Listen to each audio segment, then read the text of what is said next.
Okay.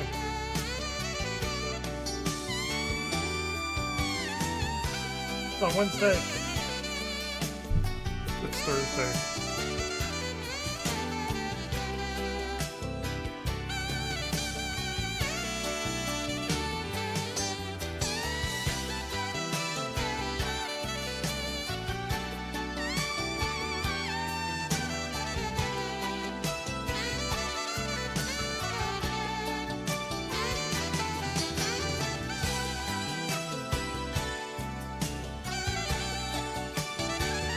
Good enough.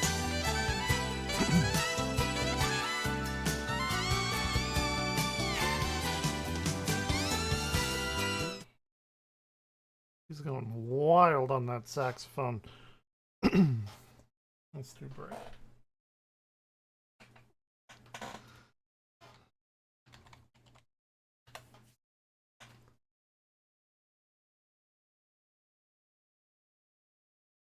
Should I do... let's do a raid and watch some shit. Let's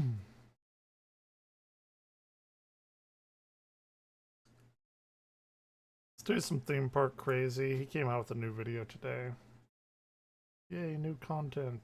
This video contains flashing lights and colors.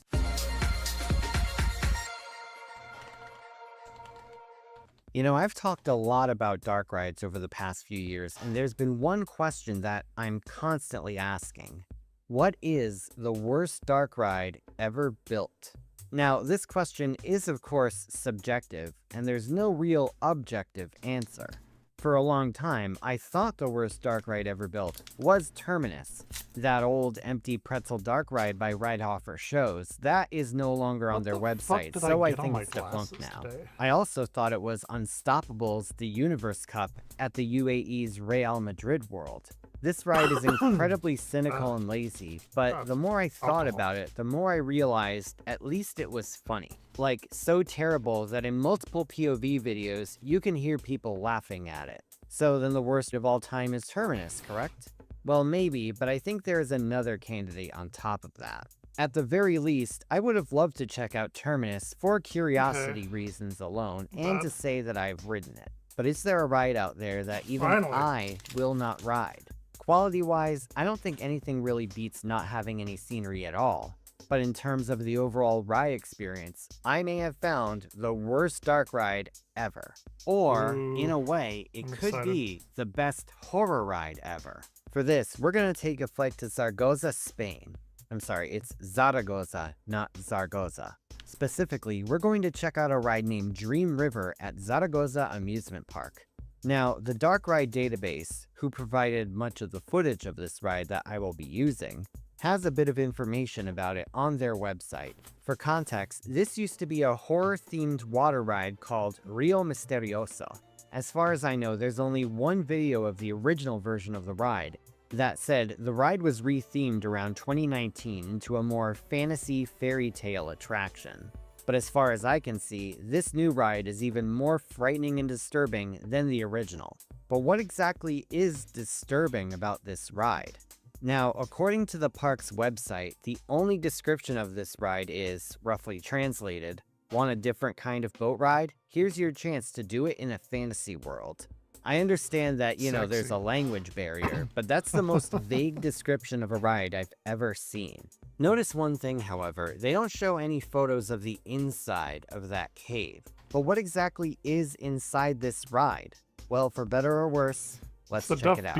So the ride actually starts off outdoors, and passengers board large logs. Now, if you're expecting a log flume with an exciting drop and splashdown, you're going to be extremely disappointed because there are no drops on this ride. This is more like one of those mini flume rides, like, for example, the kiddie canoes at Canopy Lake Park. Trust me though, you're not going to want to take your kids on this. At the station, you'll see the ride's name, Dream River, as well as a dwarf sleeping on a rock, and whoever this is. She looks like a rejected Jimmy Neutron character. So far though, it looks pretty unassuming. Now the ride starts off with a nice little stroll outdoors, but then you approach the tunnel. At first glance, I thought the tunnel was surrounded by human skulls, but they're just rocks with a bunch of holes in them. That said, if you have trypophobia, this may be even worse than human skulls, and it's just a taste of what's to come. So once you get through that very small tunnel opening, you enter the ride. And wow. I know this is supposed to be a mine shaft, but what's with the cutesy animals just plastered onto the beams? Why are they specifically a pink monkey and a yellow dinosaur that looks like a bootleg Pikachu? And oh look, somebody drew a pentagram on one. At one point, there were rabbits too, but they appear to have been removed. They probably wanted to escape this nightmare. There is pretty much zero theming, and with the lights on, the whole thing looks dilapidated. It's obvious this ride wasn't designed to have the lights on all the time. Another thing you'll notice is the quote-unquote music playing in the background. Now to be fair, when the ride first opened, it was just a generic whistling tune. Something you'd hear on like Ryan's Toy Reviews or Blippi.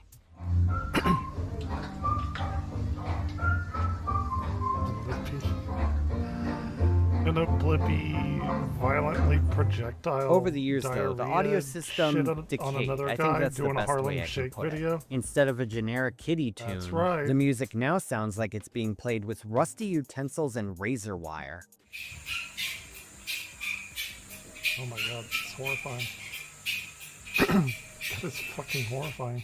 And during the beginning of the ride, there's a weird siren in the background.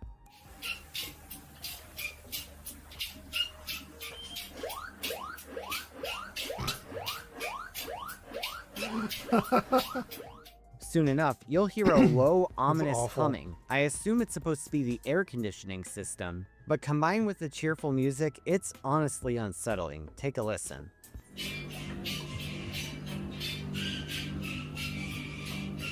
10 out of 10. Would ride again. It sounds like if Jason Voorhees was just stalking in the background of a Cocomelon video. As a whole, there's no real theming in this mine shaft, except for a few barrels that I assume are filled with gold, but look more like they're filled with industrial insulation foam. It looks like there's mold growing on the walls, and it's clear the inside needs a serious paint job. And did I mention how disgusting the water looks? This right here is what happens when you don't use any chlorine or bromine, and if they are using chlorine, clearly they need some algicide. In some spots, this water just looks like piss. This whole ride just looks disgusting, I'm sorry. Also, now I should mention the main reason why I would not want to go on this ride. Just look at all of these cobwebs. Cobwebs, and more cobwebs. I mean, it's pretty obvious that this ride building is infested with spiders. Now, don't get me wrong, I know how important spiders are to the environment, and I know they play a big role in managing the population of invasive insects. And hell, if you've ever been to Cedar Point, you'd know how many spiders are there. The difference is that those spiders are outside, and I'm not stuck in a tunnel filled with them. So after this segment, you're surrounded by what I assume is supposed to be a crystal cavern, but it looks more like they lined the inside with cheap aluminum paint. And they stuck some crystal lamps from Temu on the ceiling. And on the walls, you can see the paint peeling off, revealing the foam underneath. Either that, or that's more algae. Now, this scene is supposed to take place in the dark with all of the lamps lit up, and it looks okay, I guess. But now, it appears they just leave the lights on. Next is the only scene that involves the characters from the ride's entrance. You see a dwarf mining at the wall and the Jimmy Neutron reject by a minecart and a treasure chest. This scene, however, is blocked off with what look like dirty, scratched up plexiglass windows. Maybe this is meant to keep people from throwing things at the figures, but it just makes the scene look dirty and grimy. Also, these characters are just statues. They didn't even spring for the most basic animatronics. On the other side is a painted background that's supposed to emphasize how shiny and valuable the barrels of gold are. I put gold in quotes because honestly, I think industrial foam is too nice, because from this angle, they just look like barrels of dog shit. After exiting this scene, you come across a scene with a sleeping dragon. Now this scene is supposed to be cute, but I can't help but notice the rotting ceiling above. And if you look closely, you can see that some of the ceiling has been removed. Either it fell out from decay, or they had to cut it open to get an animal or maybe a wasp nest out. You can also see more graffiti on the dragon egg. Immediately after this, you take Somebody a right had to turn get outside, out in the and water to do that what on graffiti, earth maybe. does My I don't Little know. Pony have to do with any of this? Fuck, that's And for why. that matter, what do Some Mrs. Potts brony and shit Chip going have to on. do with this? None of these characters signed on to this. And I'm pretty sure nobody got permission from these characters' respective copyright owners. What's sad is that this is pretty much the closest thing you'll get to a My Little Pony dark ride. And this just looks so pathetic. Mrs. Potts and Chip are just standing on cinder blocks. Oh, my dumb. The My Little Pony characters are just washed out statues, and that. one of them has graffiti on it. And they just threw in stock candy cane and flower props. This reminds me of the whole Willy Wonka experience disaster. If it was a ride, this would be remember it. that. After this sad was like the turnaround, you worst re-enter fucking the thing ride ever. building. The screeching, rusty music starts playing again, They charge people and the ceiling like looks thousands more of dollars rotted to than go to ever. it. On was the like side, you have a 2 lit up years ago or forest with something. what look like masks on the walls. Are these supposed to be more dwarfs? Or maybe they're cursed objects? Now this next part does look pretty cool, I'll admit, okay. but paired with the screeching music, it's just sensory overload. If you want to know what anxiety looks and sounds like, this is a pretty good representation. Yeah. I'll attest to that. At the end of this tunnel are what I can only describe as robot head jellyfish. Next is a room that's supposed to look like some mystical candy land, with cakes, pies, ice cream, and donuts that look like they came from Don't Hug Me, I'm Scared. You know, it's actually kind of a knockoff of Piccolo Mondo at Germany's Europa Park, as it has a similar room towards the end. And you can't forget the cobwebs. But it does fit the setting. You could just say that it's cotton candy from a spider's butt. After one more webby, narrow passage, don't the say ride that. mercifully I ends. don't like that. And in the footage, you can see one unfortunate family about to hop on board. I genuinely feel sorry for them. That all said, I do believe that there was some effort to make an interesting fantasy dark ride, but either they just didn't have a big enough budget, or they just threw everything they could at the wall and hoped that it stuck. Even though I wouldn't ride it because I'm terrified of spiders, I highly recommend it for anybody who can stomach going inside a tunnel full of cobwebs. And you know, the more I think about it, I'll pass. this ride may okay. be a piece of unintentional horror gold. The sheer juxtaposition of what are supposed to be cheery visuals with the sheer state of decay that they're in is something that you really don't see a lot of on liminal dark horror rides. backroom And just look at the shit, comments on this which video. I'm excited to go see tomorrow. DE7791 said, "It's nice to see a group of scientists coming together to create horror beyond human comprehension." Yeah. Animal Friend L46 said, "Why did I choose to watch this right before going to sleep?" Gregor Horror said, "Oh, this one is super unsettling, very intriguing."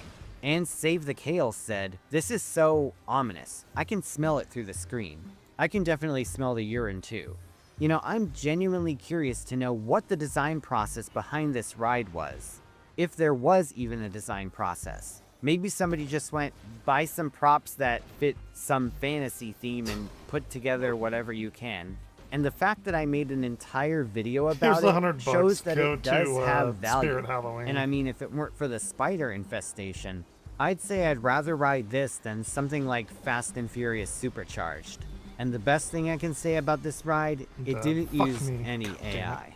So is it the worst dark ride ever? You know, depending on if you even want to call Terminus a dark ride, you could make that Considering argument, the lights but are I on the still had entire fun time. talking about it. I guess when you're a dark rideaholic like I am, you just love them all.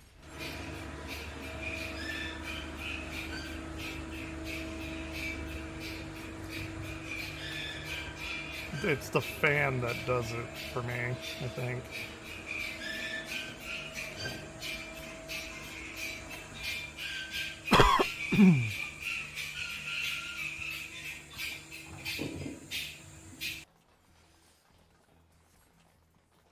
Dane, just read that title. Predator caught hiding in 14-year-old's closet. Oh, I was gonna watch this at for a work, week. but I didn't. No, it's just no. I met her on Fortnite, sir. There it is. That's all you need to know. I had to put my Mike and Ike down. So I don't know if it's a Mike or an Ike, but I had to put it down. what's the I met her difference? on- I don't think there is one. So I saw this title and I was like, we have to see what this. I don't know what the context is, but he met her on Fortnite and apparently hid in her closet for a week, like a Fortnite player would. That's. You shoot at one time, they build like a whole freaking closet and tower. She young? Tell me. She's 14 years old. I made sure she got home safe. Pretty much the friendly neighborhood Spider-Man, as everybody says. Everyone says that to him. He's the friendly neighborhood Spider-Man. Yeah. Described him as a scrawny white boy crawling in and out too. I have a whole bunch of old emails saved from them. Much of it very graphic in nature, and apparently he's been in there hiding in her closet for a few days. I don't think Spider-Man does that. I don't think that's a Spider-Man move. I just doesn't. I don't like it. Well, maybe whenever the soul of Dr. Octopus went into him, took him over. Maybe then. Yeah. Did you ever see that arc? Doc Ock. Yeah, he like possesses Spider-Man somehow, and then like he learns that Spider-Man's been holding back the entire time. He like punches a guy like for real and like kills him, and he's like, Oh gosh. he's like, He's could have done this the whole time. like, you mean Spider-Man could have just been blowing our faces off this entire time? Yikes. Yeah. But I was looking at, is that like a Monster cup? Monster energy drink cup? Kind of. Oh, it might be. That's a cool pizza right there. That's a cool pizza.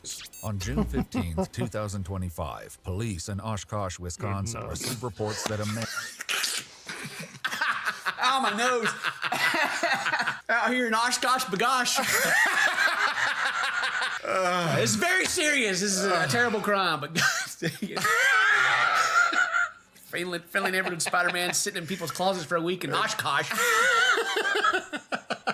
Following the unsettling call reporting that a man was seen crawling out of a teenage girl's window, officers find 19-year-old Zachary Vogt where he's loitering a few streets away from the home. Do you have any weapons or anything on you? Well, don't reach for it. Jesus, dude. All right. Challenge accepted. Got a weapon on you? Yeah, sure do. The cop's like, dude, bro! Better get a warning shot. Weapons or anything on you? Well, don't reach for it. Jesus, dude. I'm sorry. Here, take that. When...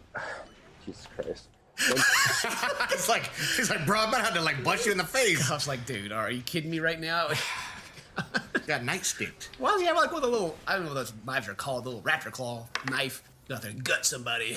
No. Yeah, go ahead. Don't reach for your pockets. I just said that. Sorry, dude. Zach reveals that he traveled from Westchester, Pennsylvania to Oshkosh, an almost 25-hour trip by train.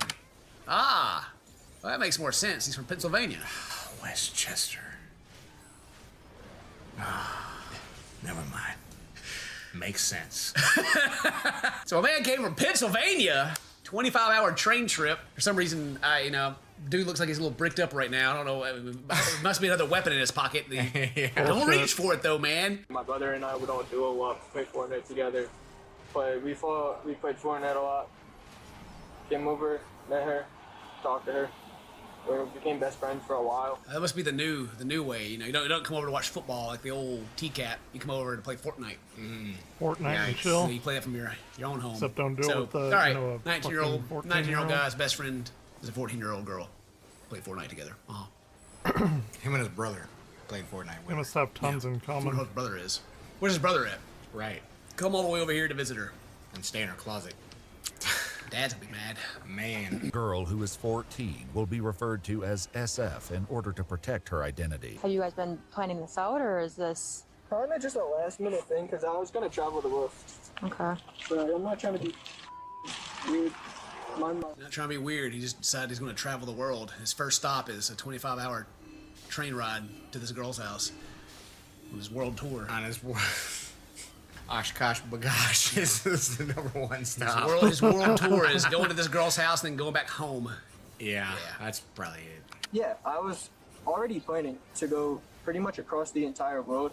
I don't have a passport, so I was just going to stay in the U.S., obviously. We already went through Chicago. I already went through Chicago and everything. I want to get to Italy, so I'm going to get a passport somewhere around. Anywhere near here. Is there I any don't think good you spots are I can anymore. go? Boy, I believe that the only thing he does do is play Fortnite. Yeah, probably. I'm going around the world. I don't have a passport. Hey, where do you get one of those? Yeah, I can get it around here, right? Yeah, my grand plan that I've been planning out and didn't just make it up on the spot. I also went through Chicago because the train just kind of had to go through there to get here. But I go all over the place, you know? It's legit. Where should I go? A post office? That doesn't make any sense. Zach claims he met up with SF again today. What are you guys doing? I actually went out, bought her stuff for her dad because it's Father's Day. I don't have a dad, so I pretty much want to bless everybody else. I hate seeing people upset. I can't literally stand having anyone upset, so I gave her money for stuff from the dollars. This guy's like triggering like every like tell of emotional immaturity I've ever seen in an individual in my life. 100%. Like the younger people, most of the people who watch this aren't going to understand, but the younger people, they're not going to understand it yet because they haven't matured yet. But there's just things that people say of like, oh, I just can't stand to see anyone upset, and so I like did all this stuff. But the way they say it, you're just like, I don't believe you. You're trying to tell me like what you want me to believe that makes you seem more sympathetic, but you're just being like really weird and creepy. Yeah. Because you're not like socialized and know how to talk to people. Right. Yeah, you're definitely giving off the creep vibes. Yeah. But it doesn't always have to be kind of avoiding. Yeah, well, that's like I've heard people talk this way. They're not even being a creep. They're just like, it's not the illusion of grandeur kind of thing. But it goes from like, I want to travel the whole world. I want to get out of this town. I want to do all this big stuff. Oh, I'm such a giving person. I don't want to see anyone sad. I'm like the perfect overbearing individual kind of thing. Yeah. It's where you're like, that's not what real people do. No one wants to see people upset. That's just a given. That's just normal. So the fact that you have to state it as like some kind of quirk of your personality makes me not believe that it's actually. Are you a sociopath? Like what? It goes back. It goes back, Dane, to my DNA test that we did. Oh yeah. Where I'm on a different empathy level of being able to read people naturally. So. No, but definitely, this guy's weird. This guy's weird, and he's lying his face off. Yeah, nothing illegal. I'm just chilling here. Nothing weird. I'm gonna go explore if y'all let me go. Not here, but I'm going, Guys, have you been all around the world? That's fucking weird, dude. You know anywhere that's, like, you've been dying to go to? Not really. Steer. Such a bad attempt to lead the conversation somewhere else. Yeah. We didn't do the social awkwardness of this individual is. It hurts. We didn't do anything illegal, trust me, bro. Yeah, not at all. I want to go travel around if you guys just let me go right now. Don't you have any dreams and aspirations? Tell me about them, please. Yeah, I would like to go somewhere, which I don't know anywhere. Do you guys know anywhere? Did you go into her house at all? She climbed out the window. Okay. And then you guys went somewhere else? Yeah. Okay. I made sure she got home safe. Pretty much the friendly neighborhood Spider-Man, as everybody says. Do you know what she is? No. Met her on Fortnite. She's my best friend. Friendly neighborhood Spider-Man doesn't ask ages. Yeah. Yikes. I have no idea when her birthday is. She's just my best friend. Yeah. Didn't go in her house. I just knocked on her window and she climbed out of her window because I'm definitely welcome here and I'm Yeah. She was not sneaking. She was clear to go travel around with me. You see, she doesn't have doors. While this conversation is taking place, SF's father is also speaking with officers. We need to get her phone, just in case there is evidence on there that would suggest that he is, any activity between the two. Okay. Pictures, whatever it might have you, text back and forth, like that's all stuff. She's 14 years old, he's 19. Yep. She can't give consent to any of that, and he knows. Yeah, there we go. Yeah. Good job, officers. But what about her privacy? Nah. Don't care. She can't consent to that right now. Yeah. Dad, take that phone. Help her. Do you think it'd be best if I grab it or if you get it? Obviously, it's your phone. So, I already have it. Perfect. The 14. Dang, Dad's like, already got it. Let's check it out. Oh, Dad. I feel like his soul's about to be crushed. Oh, gosh. I already know where this is going. Oh, yeah. 14-year-old's phone would eventually reveal not only a series of stomach-churning messages, but the disturbing real reason Zach has come to visit her. Oh, everybody knows why Zach's come to visit her. Everybody knows. Oh, no. Everybody knows why Zach's sneaking in her room and staying in there, and yeah. They met back on Snapchat once I became aware of it, and once I became aware he was 18 at the time. SF's parents restricted her social media access and attempted to monitor her phone activity. All right, so yeah. He was 18 at the time. She could have been potentially 13, and so, yeah, they were like, nah. As parents Should do. Yeah, and this, I guess this also goes into like, whenever it comes to, like, I'll go and like use Twitch for an example. I started on the hot tub stuff, and it's like, but there's kids on the platform, like the minimum age is 13, and everyone's like, well, the parents should be monitoring what they do. If the kid wants to watch the stuff sneakily, then yeah, they will. They'll be able to. Like, it might not be all day every day, but they'll sneak in there and do it, or however, if they got access to a device. Have never ever been So kids? same thing with this. Like they were like, no, you can't talk to them, but they still found a way to communicate with each other. Went as far as I spoke with his mom about it because she was not aware. Facebook on that no, this is wildly inappropriate. You're going to get yourself in a whole world of trouble here. And as far as we knew, that was more or less the end of it. I had suspicions they were still like on Fortnite, maybe finding a way to talk, but never had any evidence of it. Yeah, Dad don't know how online gaming works. Yeah, he don't know about that Fortnite. But he did go and get in touch with the dude's mom, and even she was like, heck no, Right. I don't want my son to go to jail. Chris Hansen's gonna get him. SF and Zach had been communicating through other means to avoid detection, such as email and Spotify. You can talk to people on Spotify? I didn't even know you could. That's a thing? I used to listen to music on Spotify. That's what you're supposed to be able to do. I guess I gotta. Why is everything a stupid platform where you chat? God. Neck. My neck? Yeah. No. Like the marks. I don't know. You don't know what that's You might as well just be straight up, dude. I didn't want to f her or anything. I didn't f her. Well, describe to me like how that happened. Like she was kissing me. Just kissing me. Okay, what else happened? Oh. Well, I'm glad he's. I don't know. An idiot. Oh, wait, I know. You might as well be straight up with this dude. I'll admit to everything suddenly, partially. Ah, got him. Yes, tell him more. Tell him more. Like it's a super obvious situation. Everybody knows what's going on. They just gotta get him to say it. He took a freaking train, 25 hours over here. Yikes, man. If you're starting to do that, I'm sure there's more that's going on here. We just kissed. Like, did you guys have? Just kissing. Are you guys like making out? No, just kissing. Is kissing sexual? No. I mean, when you got hickeys on your neck, definitely not. Right. Yeah. Gross. All right, this is a big boy. Where did that happen at exactly? Around the train tracks. He's a vampire. He's going around giving hickeys. About the train tracks. That's where he's from. Then saw, he described him as a scrawny white boy crawling in and out too. Got me out, and then we walked around the house and we couldn't find him. And that was about the time I talked to her, and apparently he's been in there hiding in her closet for a few days. Really? Yep. For a few days. So the neighbors saw him going out the window. How many yelled at him, days? and then they Well, went you and know looked at the guy. it's But he's been going 14. in there, and then like I guess when anybody comes in the room, he just like, oh, they're coming, because they probably got like a traditional fool where you can hear him walking across the floor. Yeah. Oh, jump in the closet real quick. Brave. That is brave. Brave of him. Imagine if he was found by Dad. Oh my gosh. Right? If Dad had opened her bedroom door, he probably would have just smelled him. He's been there since Friday. Probably in the same change of clothes. I can't imagine he's showered. It's like, man, your room stinks. It smells like stink dude in here. It smells like a Fortnite player. Are you playing Smash in here?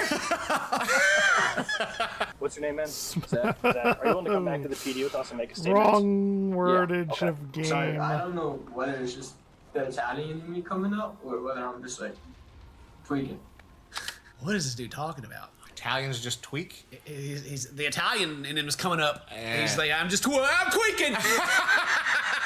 I'm tweaking. My bad. Mamma mia. Just a traveling. I want to get back to Italy. We're going to Italy. I'm tweaking.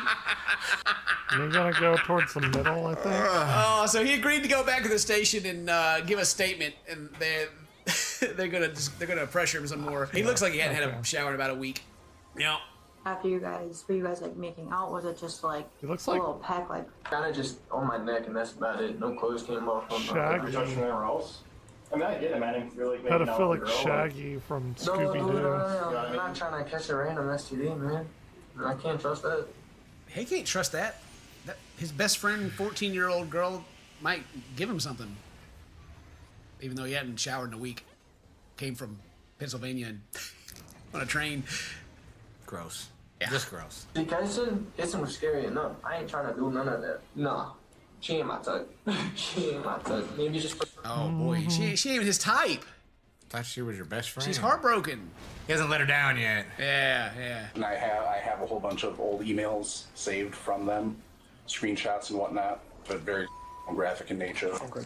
About all the stuff they want to do to each other and... Perfect. Would you like give us consent to go through your phone to see? So the dad's got all the emails and pictures and stuff. Dad's got proof. Yeah. Now they're just gonna see. Yeah. Hey, can we go through your phone? He's like, no. No. No, you can't. No, just ask her. Cause I need my phone right now. No, your phone's right here. What I'm saying is, like, with us together, like, can we just go through it together? Oh. Nah.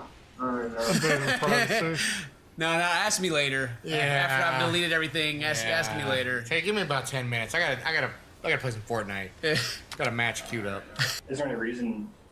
The only I thought they were reason talking about is the 'cause dad. I have a lot of gay, like, not gay stuff, but stuff that would be weird for you to see. Like, Trust me, literally Zach. from... I'm sure I've seen a lot weirder stuff. Like, What a reason.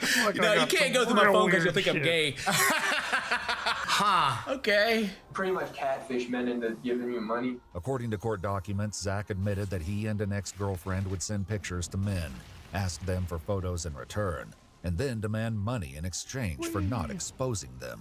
He also admitted to trying to do this with SF. Okay, all right. Interesting. You know how old she is? I do. Yeah. Oh, dear God. Can I hear it?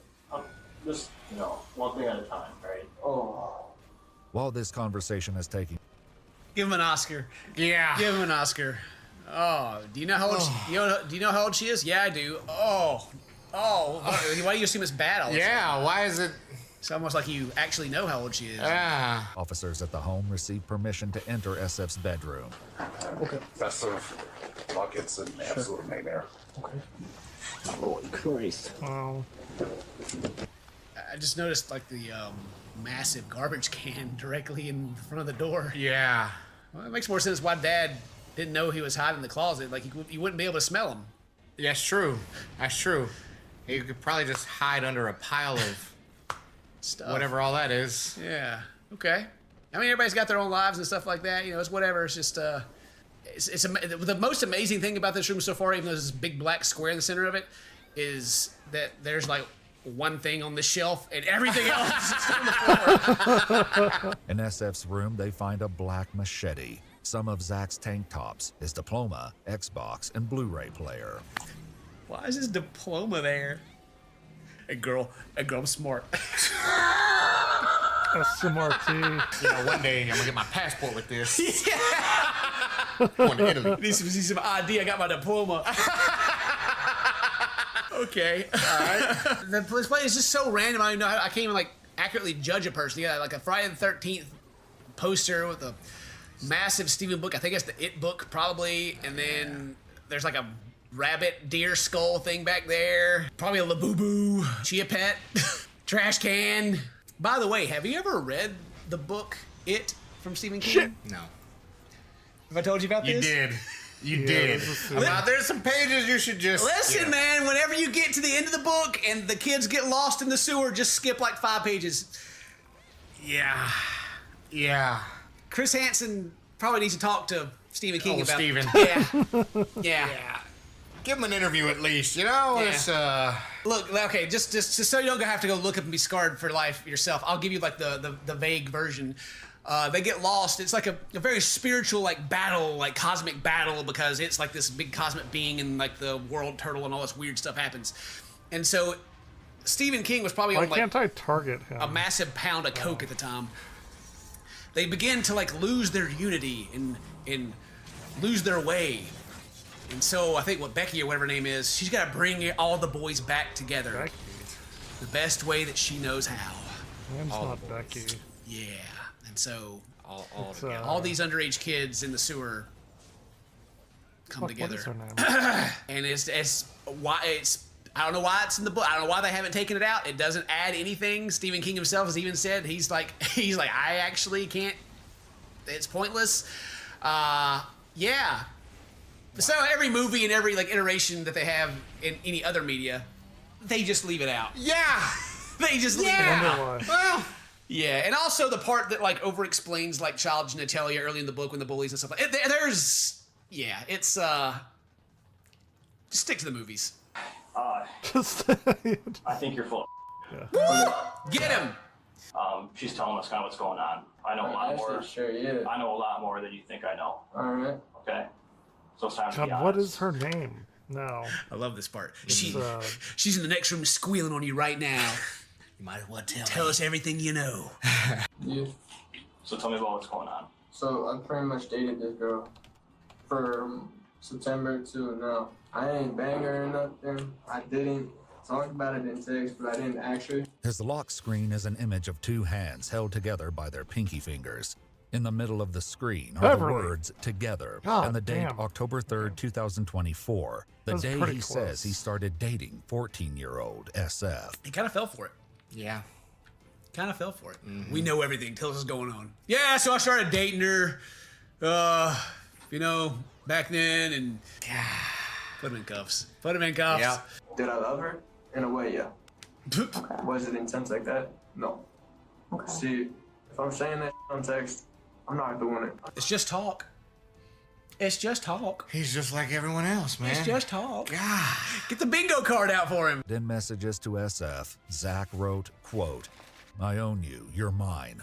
Throughout the messages, Zach tells her on a See continuous us. basis that he needs her, can't be without her, and that she is his. A little grooming action going on there. All right, okay. All right.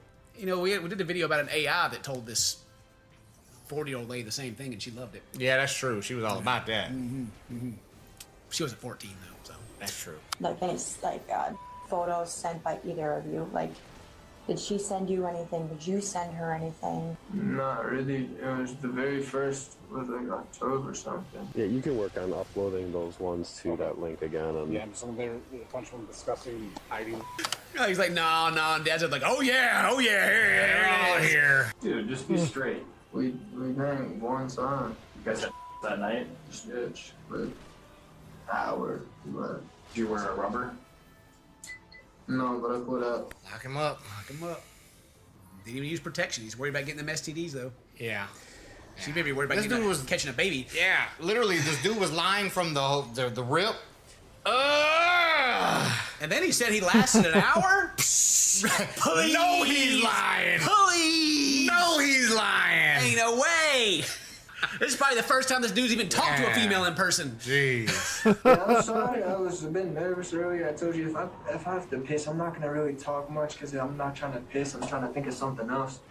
But I can't tell the truth, man, because I gotta pee. What's he talking about? When you gotta pee, the truth it avoids you. You know, Yeah, it's just. I'm trying to be friendly with you guys now that I've given you everything you need and you can lock me up. What's up, dab it up?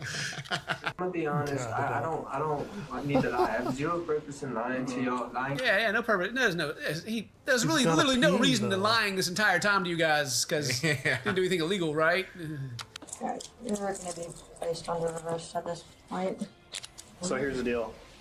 We're gonna be taking out for assault of a child, and then using a computer device to facilitate crime. Alright. Okay. Oh shit. Oh shit. Okay, I guess I got caught. God dang. You got me. Okay, well, that's fine, I guess. I admit it. All right. I need no holes to you tell me? Go. Okay. I'll tell you she's a juvenile. Okay. I see it was 16, 17, but I thought it would be younger. That would be scary. Could be younger. That'd be scary. Yeah. Sure, buddy. Zach eventually admitted that his mother told him SF was only 14 after she'd been contacted by SF's There dad. it is. He I was thinking about that earlier. How he reached He out to the already mom, and the knew. mom has already talked to him. Yeah. Yeah. Lying his about all of ass it. off. Yeah. Oh, there's the Knew photos too. about it Yeah, he all was the sitting Admitted to time. those. Just sending wiener pics. Yeah. Zach wrote that he takes full responsibility for his actions. He pled guilty to the production of child. As part of his plea agreement, the other two charges were dismissed. He was sentenced to 15 years in prison. Following the completion of his sentence, he will be on 15 supervised years. release for All right. I didn't know where that was going for a second. I didn't either. I was about to, all the charges were dropped because he was only 19. I was about to just. What? No, that must have been like the DA being like, "Hey, listen, you drop these, We got him on something completely different. Yeah. Way harder. Drop that. We're taking this to federal. Yeah. Yeah. And then if you admit to everything and make our job easier, we're still going to lock you up for 15 years. In order to comply with the requirements of the Sex Offender Registration and Notification Act. We had to cut many details from this video for YouTube. Watch our full videos as they were originally made. Yeah, that makes sense too. Yeah, there's probably a lot more they can't show that happened in that. It was probably pretty... But all right. They got him. And he pled. He took a plea deal. Is guilty. Is in prison for 15 years. Hooray! Hooray! He didn't get weekend jail. I was actually assuming it to be like a very light sentence. All right, let's see the right opinion. In We got new 2003, Gerard devoted shit. wife and mother, Karen Reed Khalil, was diagnosed with frontotemporal dementia, or FTD, a rare form of dementia that involves the degeneration of the frontal and temporal lobes of the brain. For memory, with FTD, people either display such bizarre behavior that their loved ones can hardly recognize them, or they lose the ability to recognize themselves. Like many forms of neurodegenerative diseases, progress in diagnosing and treating FTD has been gradual, alongside limited public awareness and understanding. With this in mind, Karen's husband, Charles, decided to set up the Open Hand Foundation, a foundation that would fundraise efforts to find a cure for this devastating disease, with most of its energy focused on an annual golfing competition called the Convenience Cup. Tragically, a cure was not found, and in 2013, Karen Khalil passed away from FTD, aged 65. However, even though they had lost their loved one, Charles and his children resolved to continue the fight out of respect for her memory and her legacy, with one son in particular, Gerard, leveraging his online influence for her cause. Once again, welcome to Indieland 2020. We are raising money for dementia research, prevention, and helping those who have been afflicted by a loved one who also has dementia. Following in his father's footsteps, in 2018, he would set up his own yearly charity event named Indieland. This would showcase a slate of games in its namesake genre, while concurrently raising money to fund research on the disease that had claimed his mother many years before. It was a noble event for a noble cause. But was it being run by a noble person?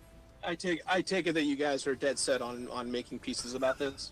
Hello, ladies and gentlemen, and welcome to The Right Opinion, the home of a twat with too much free time. And this is Gerard the Completionist. Here we go. He's still putting up videos and shit, too.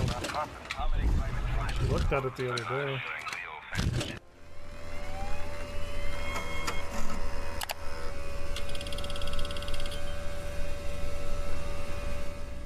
As always, we start with the man at the center of the video, one Gerard Khalil. Born in Los Angeles to a business-oriented family, he branched off from their trajectory, taking a degree in theater and film at Cal State Fullerton. However, although he may have seemed like a theater kid on the surface, Gerard possessed other passions for the more newfangled media. The most notable being video games and YouTube, a combination that was in the process of creating some of the internet's most recognizable figures. One man wanted to be a part of that movement as much as anyone, Gerard himself. Hey guys, my name is Gerard Dragonrider Khalil, and I am the Completionist. Gerard's channel was founded in 2012 as That One Video Gamer. The channel would initially feature a variety of content including Why We Love Games and Defend It. However, the one that seemed most ripe for content and views was a series known as The Completionist, where Gerard would play a game until it was 100% complete. No ifs and no buts. This show was originally produced by friend Greg Wilmot, who also co-starred. However, following Wilmot's rather frayed departure, many early episodes would be removed, leaving Gerard to mostly forge a path on his own.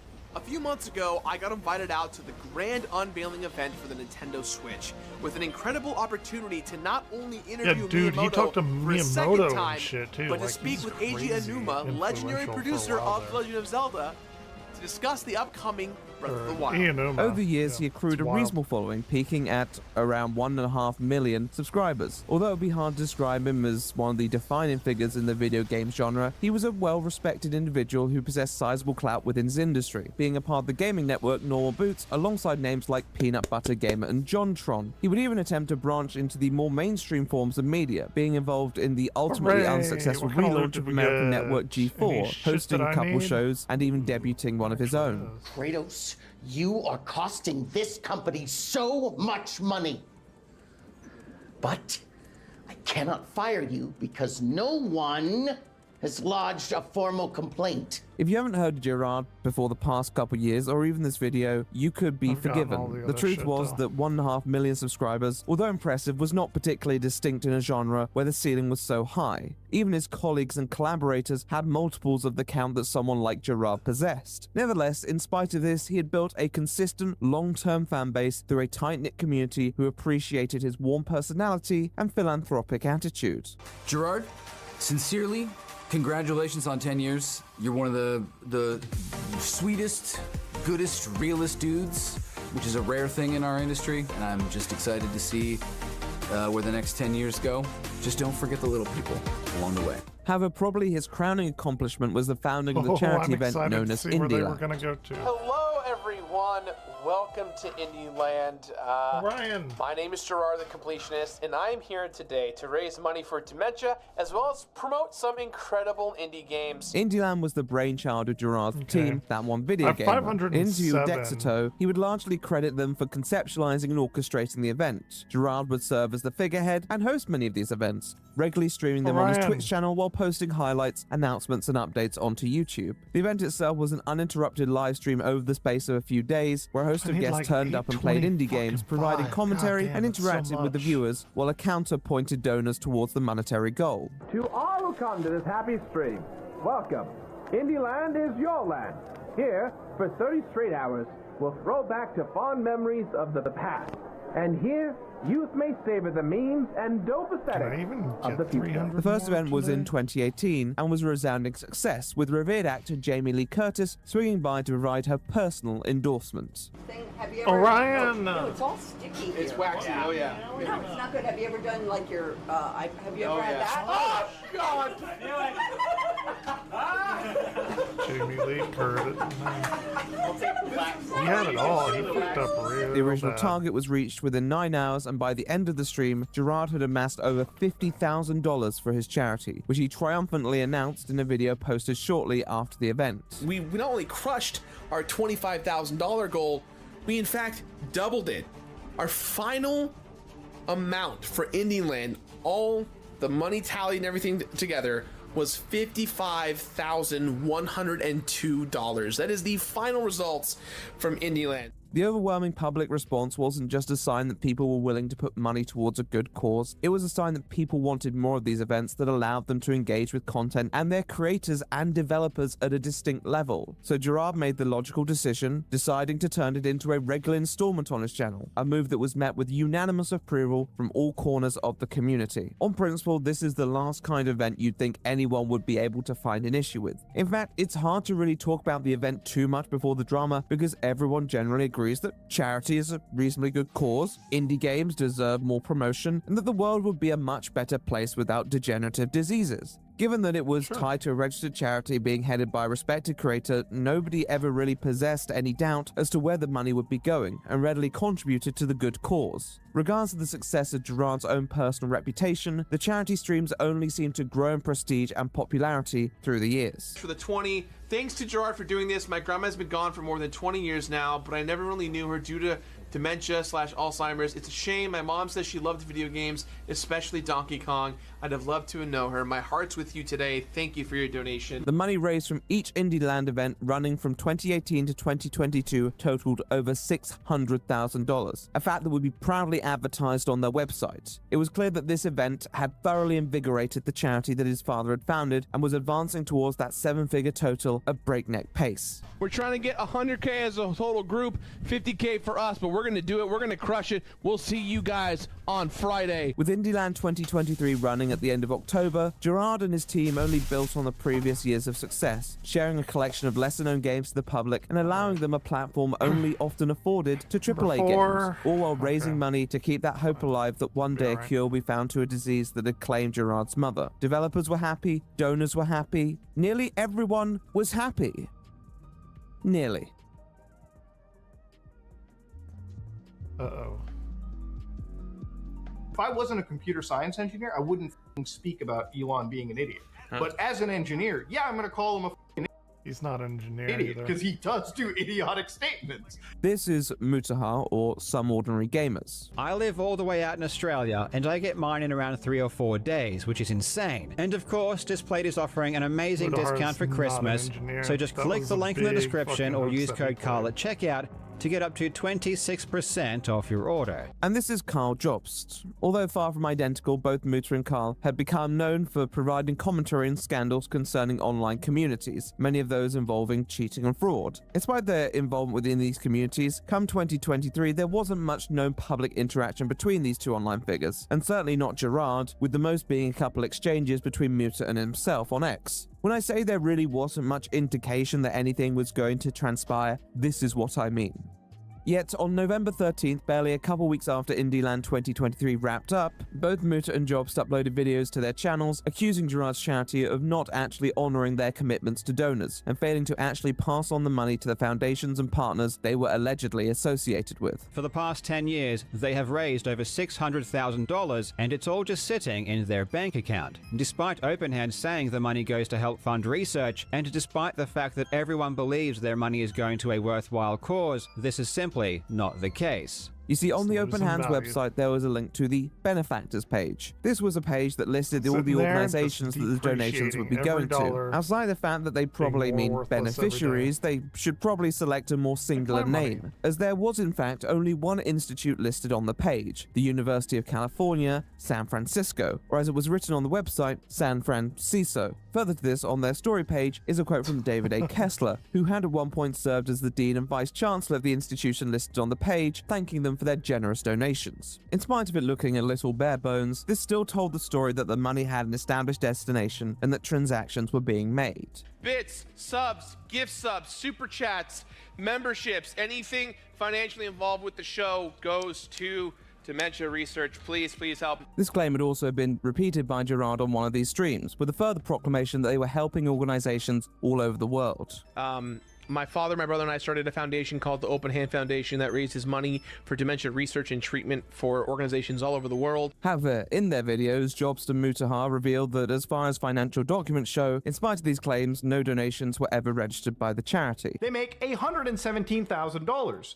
Then they somehow spend $11,000, but still contribute $0 at all.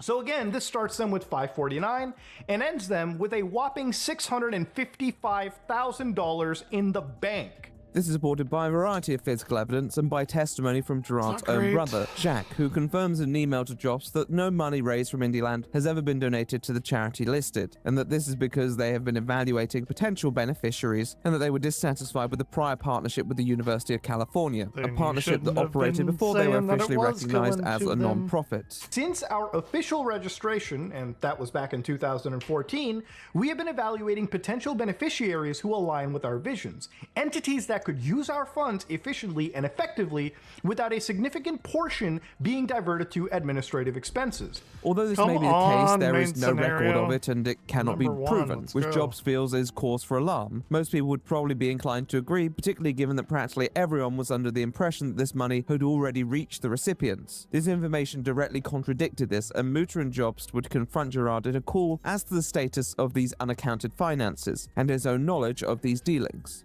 You were notified that the money was sitting there the whole time?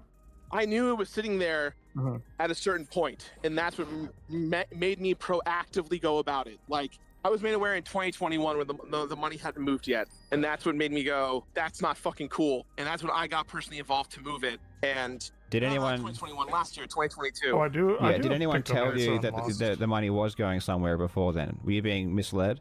No. No one told me anything. I assumed that it was all going to a charity, and I assumed incorrectly. Gerard denies being aware of the money's whereabouts until it was flagged up to him in 2022, at which point he claims to have worked tirelessly to rectify it and make sure that a suitable donor had been selected. However, although Muta and Carl leave their judgment up to the audience, they share a clip that seemingly demonstrates that Gerard had, at one point, knowingly lied to his audience, even embellishing the lie by listing beneficiaries who weren't even mentioned on the website. We are raising money for dementia research in honor of my late mom, trying to help folks who've been impacted by dementia, working with organizations like USF, FTD Association of America, Alzheimer's Association of America, and so many more. Why is he claiming the money is Wait, I actually have given to something people who know better how in to my use it? inventory? What And the all fuck that did I money get goes to that? dementia research. We don't touch any of it. We just work with the people who do need the money, and we help them do their thing. Between the two creators' videos, an allegation was posited that at least deserved a response from the creator in Shit, question. okay, Although cool. it looked like Gerard had been involved in some form of malpractice, it was clear that the door was open for this to be sufficiently explained. There was no evidence that the donation money had actually been used yet, so if there was a reasonable explanation for why it sat untouched for so long, then Gerard should be the person to come forward with it. The first few weeks passed with little updates. An anonymous source attempted to file a privacy complaint on Carl's video, but YouTube stepped in and rejected it. Although Jobs would speculate that this was likely someone in Gerard's circle, there was little way to prove it beyond reasonable doubt. Would he really encourage anyone to act in such a way when the story had already broken? It seemed antithetical to the Gerard Khalil that many people thought they knew. They didn't bother trying to reach out to Gerard about it. No due diligence. If Pro Jared stopped playing RPGs and watched my video for at least 10 minutes, he would realize that yes, I am in fact talking to Gerard the Completionist. Carl Jobst would upload a further video on the 30th November, presenting further claims against Gerard's charity, ones that on the surface seem much more serious. Openhand also holds a charity golf tournament, which pulls in tens of thousands of dollars in sponsorships every year. And the interesting thing about the money the golf tournament raises is that it seems to disappear. These claims appear to imply that members of Gerard's family, if not Gerard himself, were skimming funds from the sum amount that was supposedly being raised for charity. That with the financial contributions from all sources, including the golf tournament, there was money going unreported. In 2019, Indieland raised $109,000, double the previous year. In theory, this should cause a drastic rise in the yearly revenue for the Openhand Foundation. But mysteriously, revenue hardly raises at all. In the 2019 filing, Openhand only raised $123,000, which means that somehow the Golf Cup now only raised $14,000. What's also interesting about 2019 is that it's the last year that Indieland, or the Completionist, publicly stated what Indieland had raised in total. This was then followed on by another video from Mutahar, who would go into far more depth regarding this, using the evidence to say with more certainty there was cause for the authorities to involve themselves. Indieland, Tiltify, and Jamie's grant adds up to $111,000, which is again pretty fucking close to the posted amount that year. But what that amount doesn't seem to include is that golf money. And again, even with my lowball $34,000, you are still well above the amount that you were supposed to report, okay? This was a much more concrete claim of fraud, and one that again seemed to stand in opposition to everyone's perception of the beloved gaming creator. Before he'd even opened his mouth, a few of his peers and colleagues jumped to his defense, stating confidence in his vindication once his response had dropped. It was clear that Gerard was still viewed very favorably by those in the community, and many believed that there was a perfectly rational explanation for what happened. In early December, a post from the Association for Frontotemporal Degeneration on Instagram would thank the Open Hands Foundation for the $600,000 donation, seemingly demonstrating that the money had remained in the account throughout Indieland's existence. On one open hand, this was a positive development. On the other open hand, if it only took a few weeks to settle on a suitable charity, why did it only happen after they were called out? If the company's previous stance was reasonable, then why would they not defend that stance? Mutar would post a video acknowledging that a donation had been made, expressing skepticism but hoping that this would all be resolved sooner or later.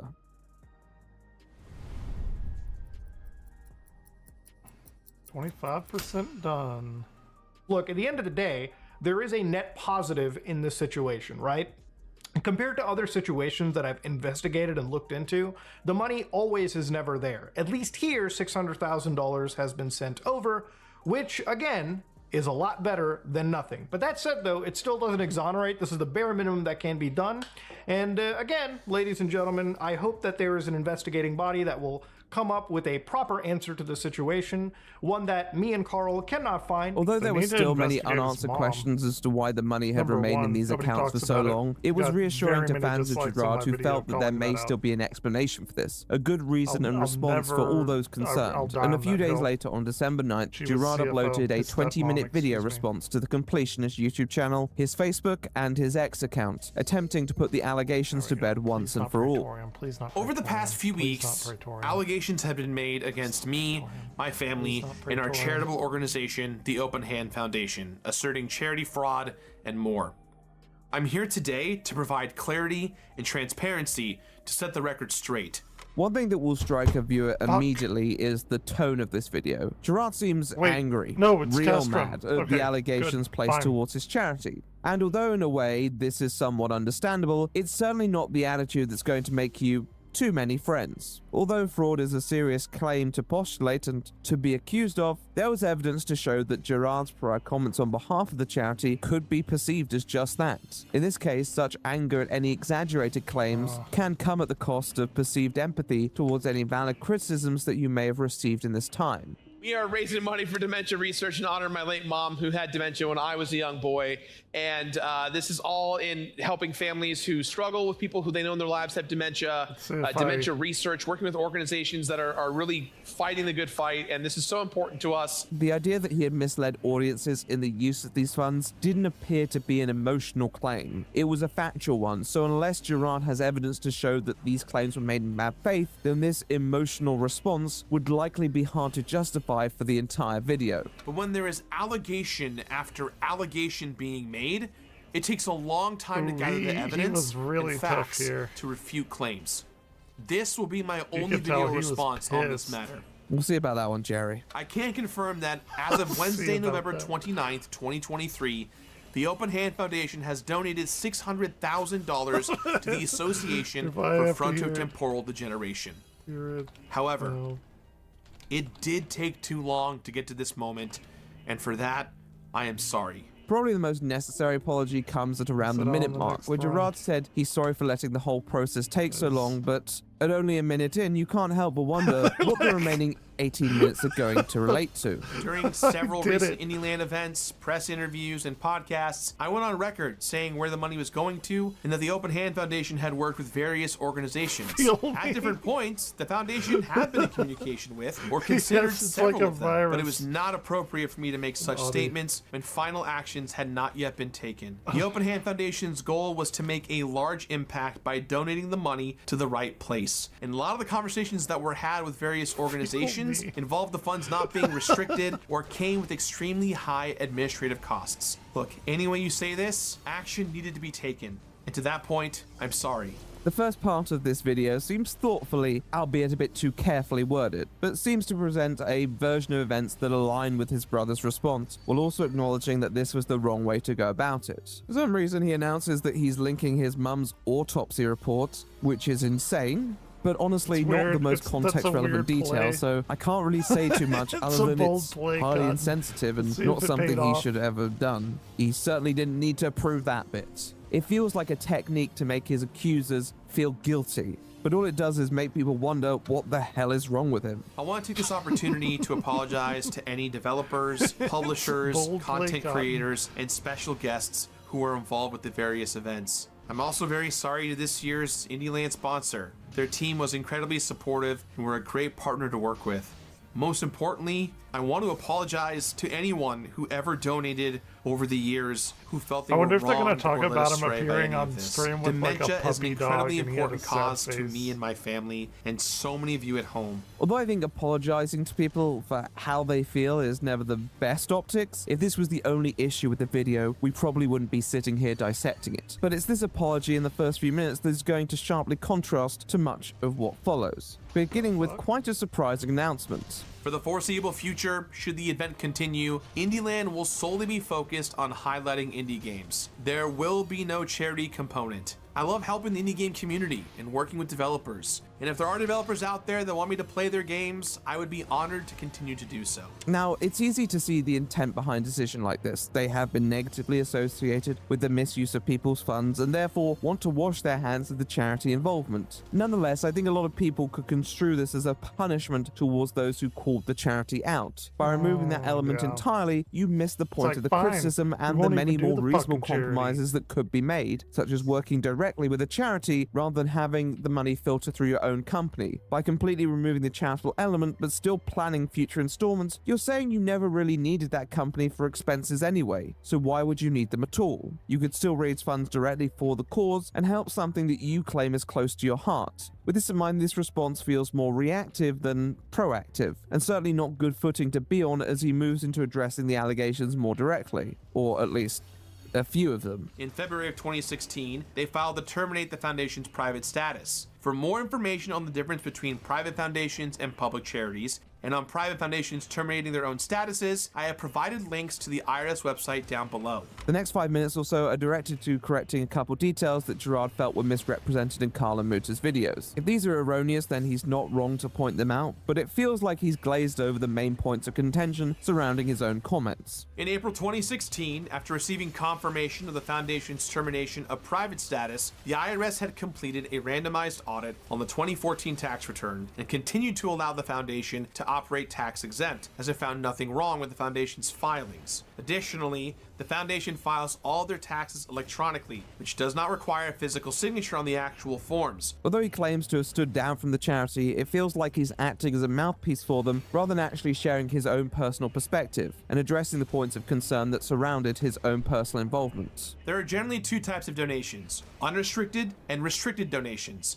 Most donations are unrestricted in nature. By being unrestricted, donations can go to anything: research, administrative costs, travel expenses, salaries, or bonuses. Doesn't matter. Unrestricted donations come in the form of a donate link on a website, maybe a Twitch stream, or even a telethon. The Open Hand Foundation raised funds in an unrestricted manner with the intention to restrict a larger donation towards dementia research. Larger restricted donations ensure clear measures and direction, but can take time, whereas unrestricted donations are often instantaneous and not tracked. This is one of the big reasons as to why the donation took so long. The organization did not raise enough money to make the impact that would allow the funds to be restricted and avoid those high admin costs. This part is quite confusing because he admitted earlier that they were wrong to take this long, but now he's again justifying the model employed by his charity. I think if this point is actually watertight and that you wanted to raise enough capital so that admin fees didn't take persistent bites out of it, then you might be able to justify it. But then you'd have to explain why you misled your audience. It feels like Gerard is double dipping in his narratives to try and give him and the charity the most protection available from critics, but both points can't coexist comfortably under that same umbrella.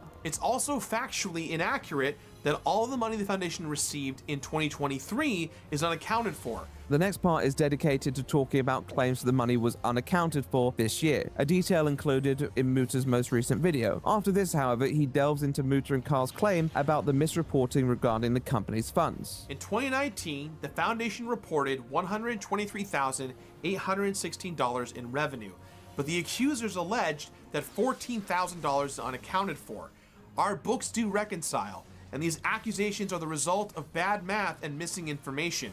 The 2019 Indieland's net proceeds were $82,409.19, and when combined with $31,371.55 in revenue from the golf tournament and $10,000 from a direct supporter, it adds up to $123,780.74. Income from Twitch subscriptions and bits, along with merchandise, have offset some of the production costs.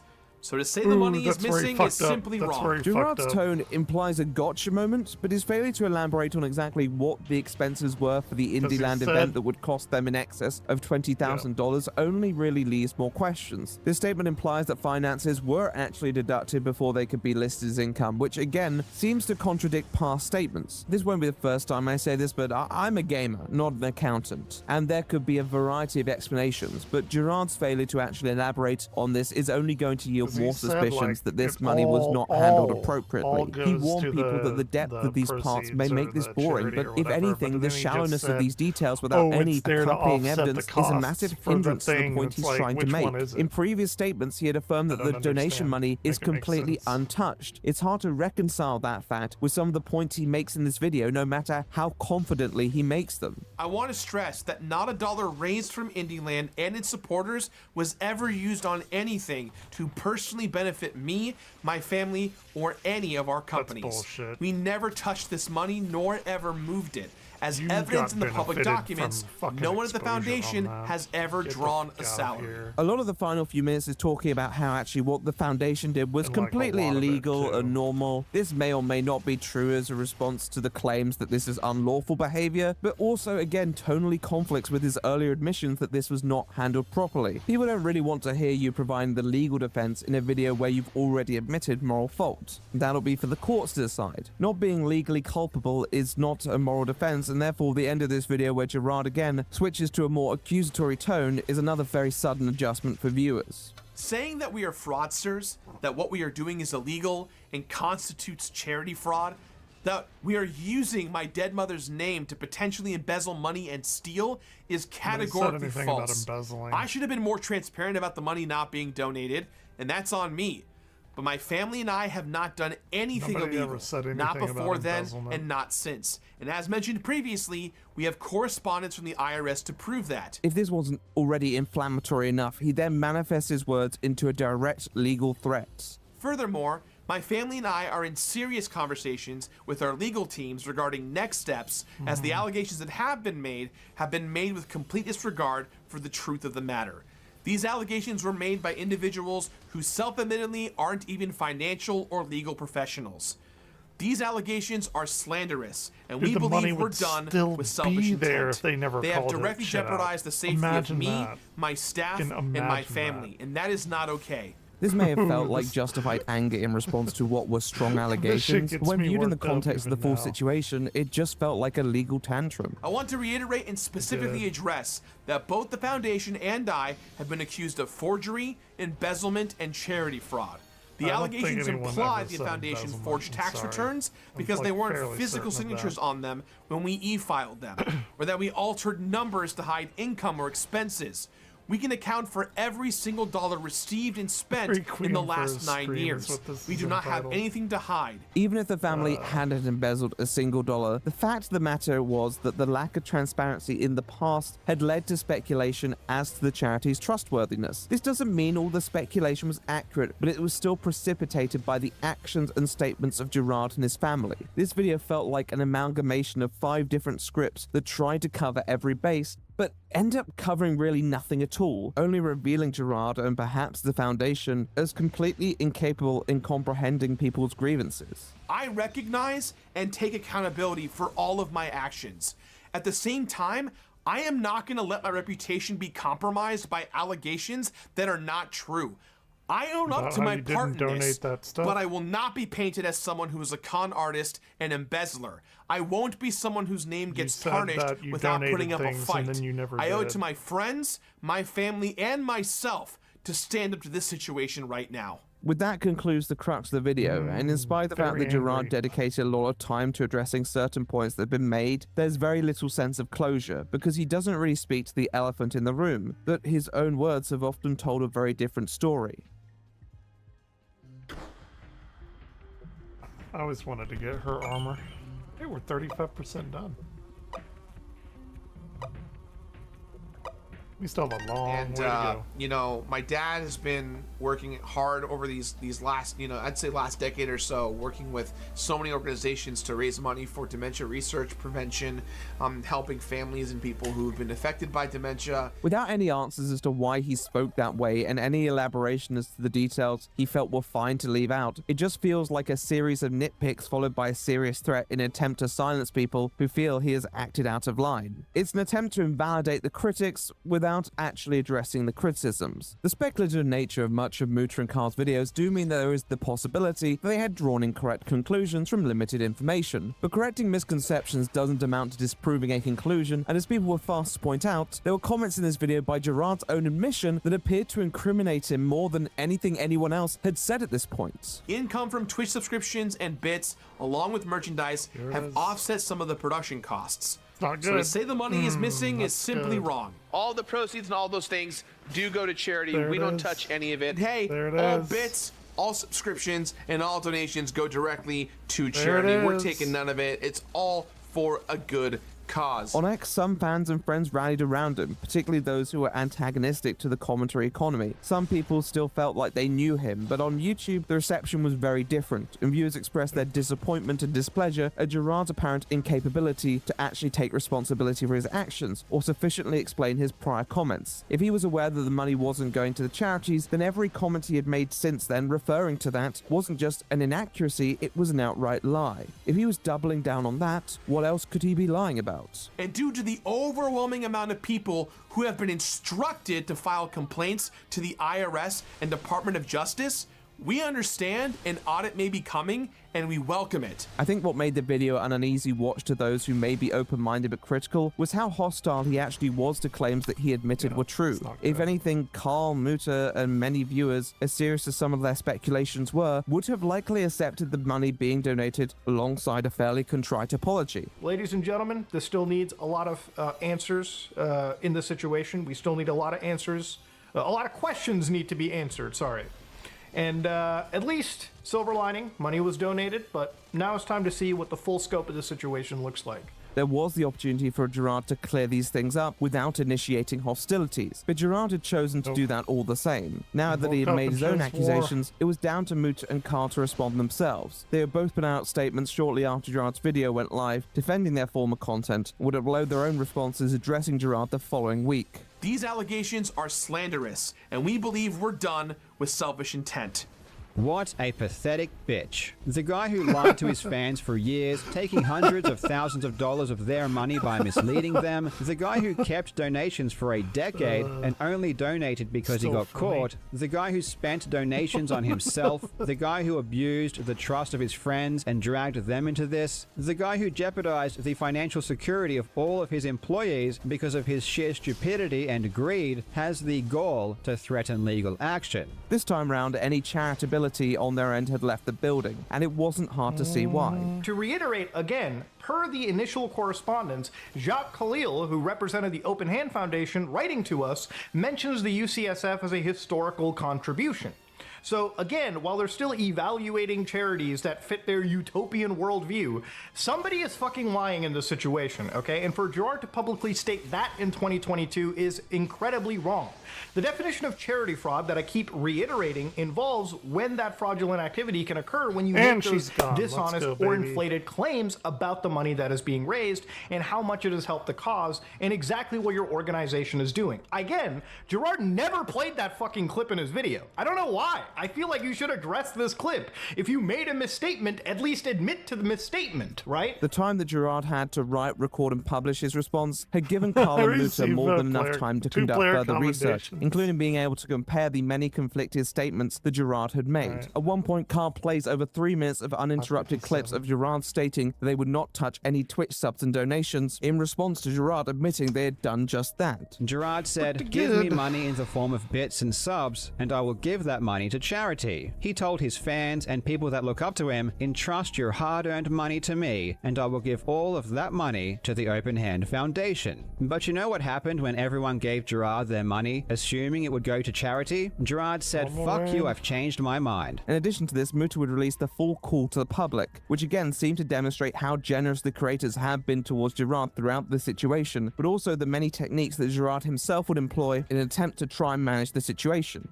Switching between pleading ignorance while demonstrating knowledge. Nothing was ever brought to my attention. I just knew that conversations were happening between Alzheimer's Association of America, AFTD Foundation, UCSF started a new organization, I think called like Bluefin or Blue Group, which is like supposed to be their 501c part of their organization.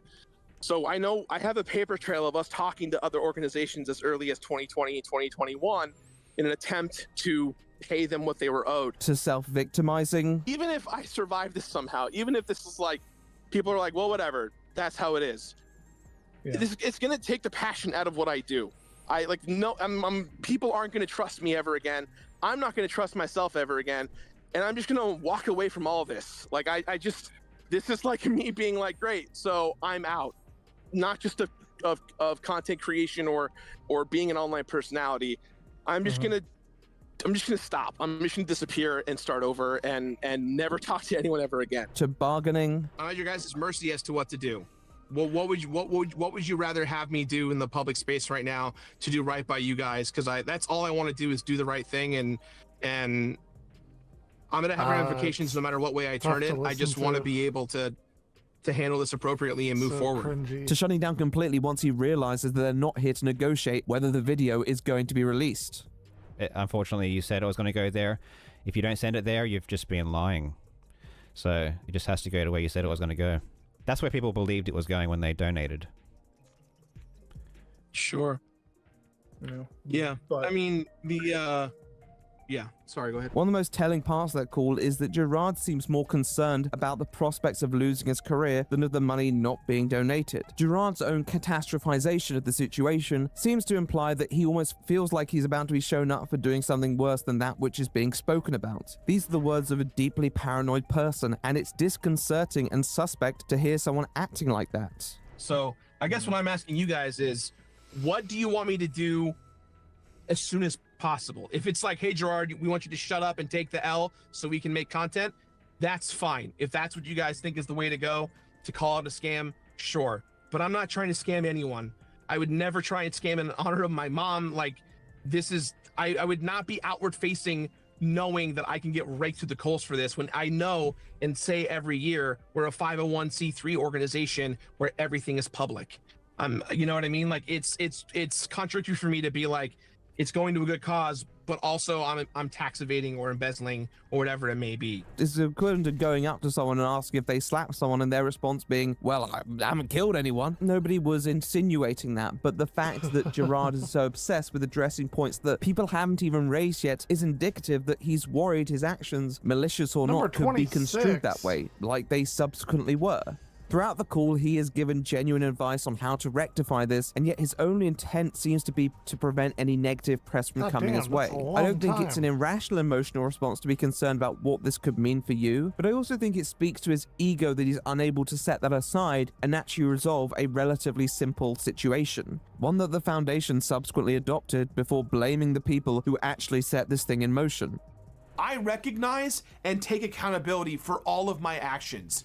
At the same time, I am not going to let my reputation be compromised by allegations that are not true. It's interesting that Gerard would even threaten anything against other people when time and time again, it's his own words that seem to come back to bite him.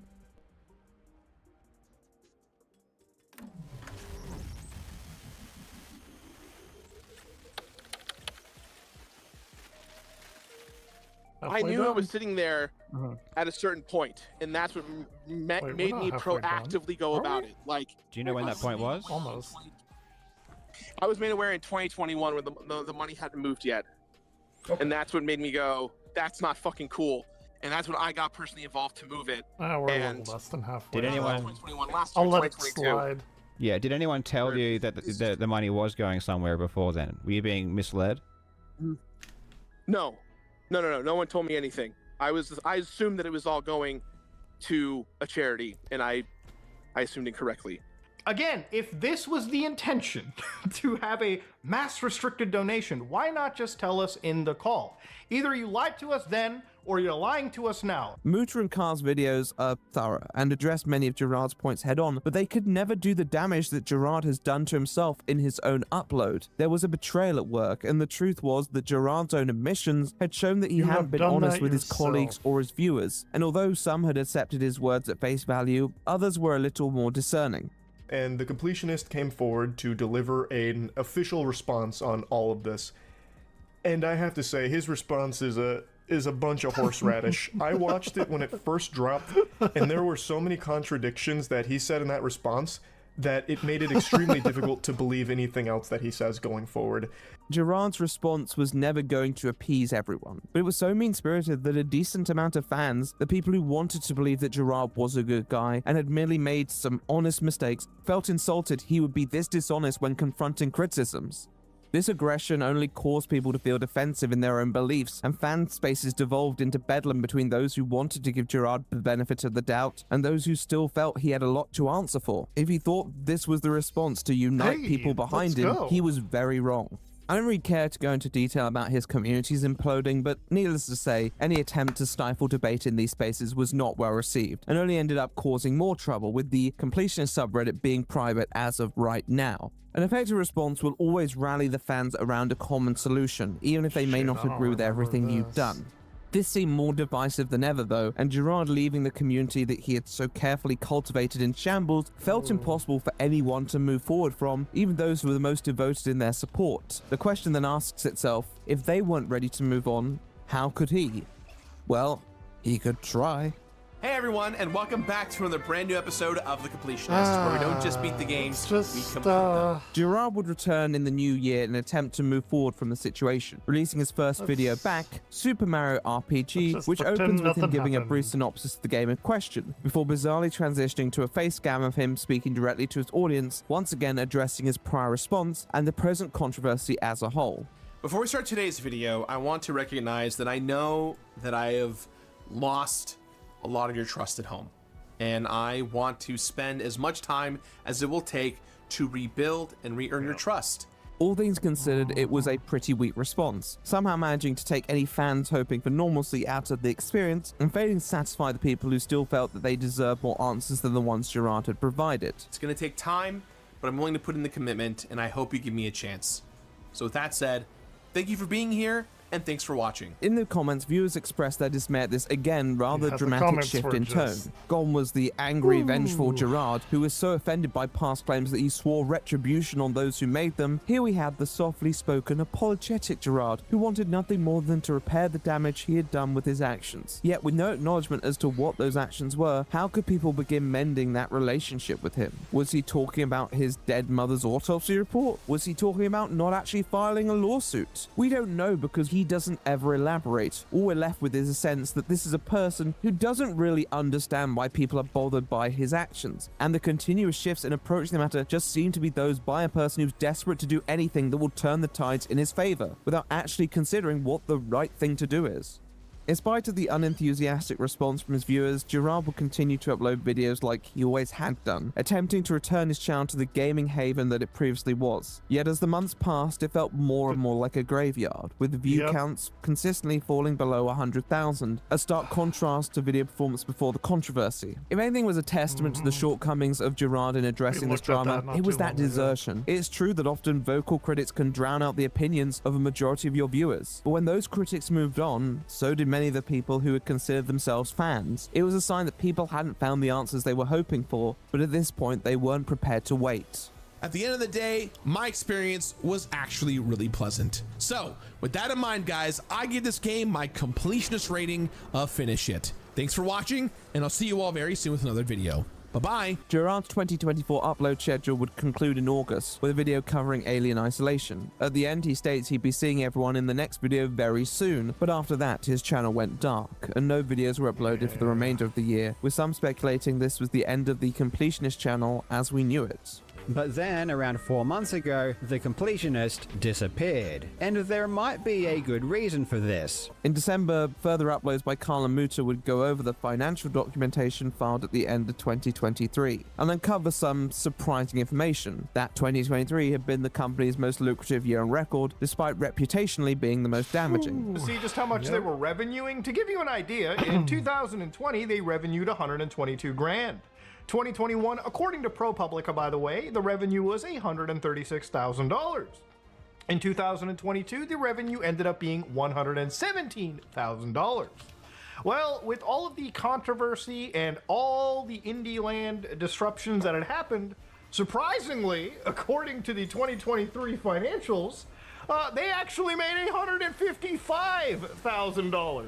So apparently that money has just been going up. The finances this year lined up a lot more with what appeared to be expected of the company based on the events they ran, but it again only left more questions as to where the money had gone in previous years. Further to this, although Gerard had not followed through on his threats to take them to court, his company, That One Video Entertainment, had actually been embroiled in another lawsuit against the GTA role-playing server No Pixel. When you win a lawsuit, this is how much money you're expected to spend. So $222,183.42 plus $10,000, $395. Okay, so it is insane how much money is spent just trying to protect yourself from a fucking frivolous lawsuit. Now, at the end of all this, because the actual Khalils lost, Dumb and Dumber lost this lawsuit, they are actually in a lot of trouble here, because if they have to pay this back, and again, it depends on how the judges handle it, but it's not going to be cheap, okay? Especially in the state of California. I don't know where However, I at should the end be of going. October, a summary judgment was found in favor of the defendants, who subsequently filed a request to have their attorney fees paid I'm not for, quite on the sure. basis that the original lawsuit was frivolous and performed with improper motivations. This would be heard in the courts over the following months, but whatever the scenario, the forecast did not look particularly optimistic for Gerard or his family, and Carl and Muta were more than happy to take a victory lap on a person who had talked such a tough game 12 months before. Everything about this lawsuit was a lie, and it's going to take a separate and quite lengthy video to cover everything in detail. But if you thought that charity was the only scam that Gerard and his company were pulling, you couldn't be more wrong. As the channel began to fade out of the public consciousness, many would return to the completionist final video to perform their own autopsies on the channel. Was this the end for Gerard's personal passion project as he knew it?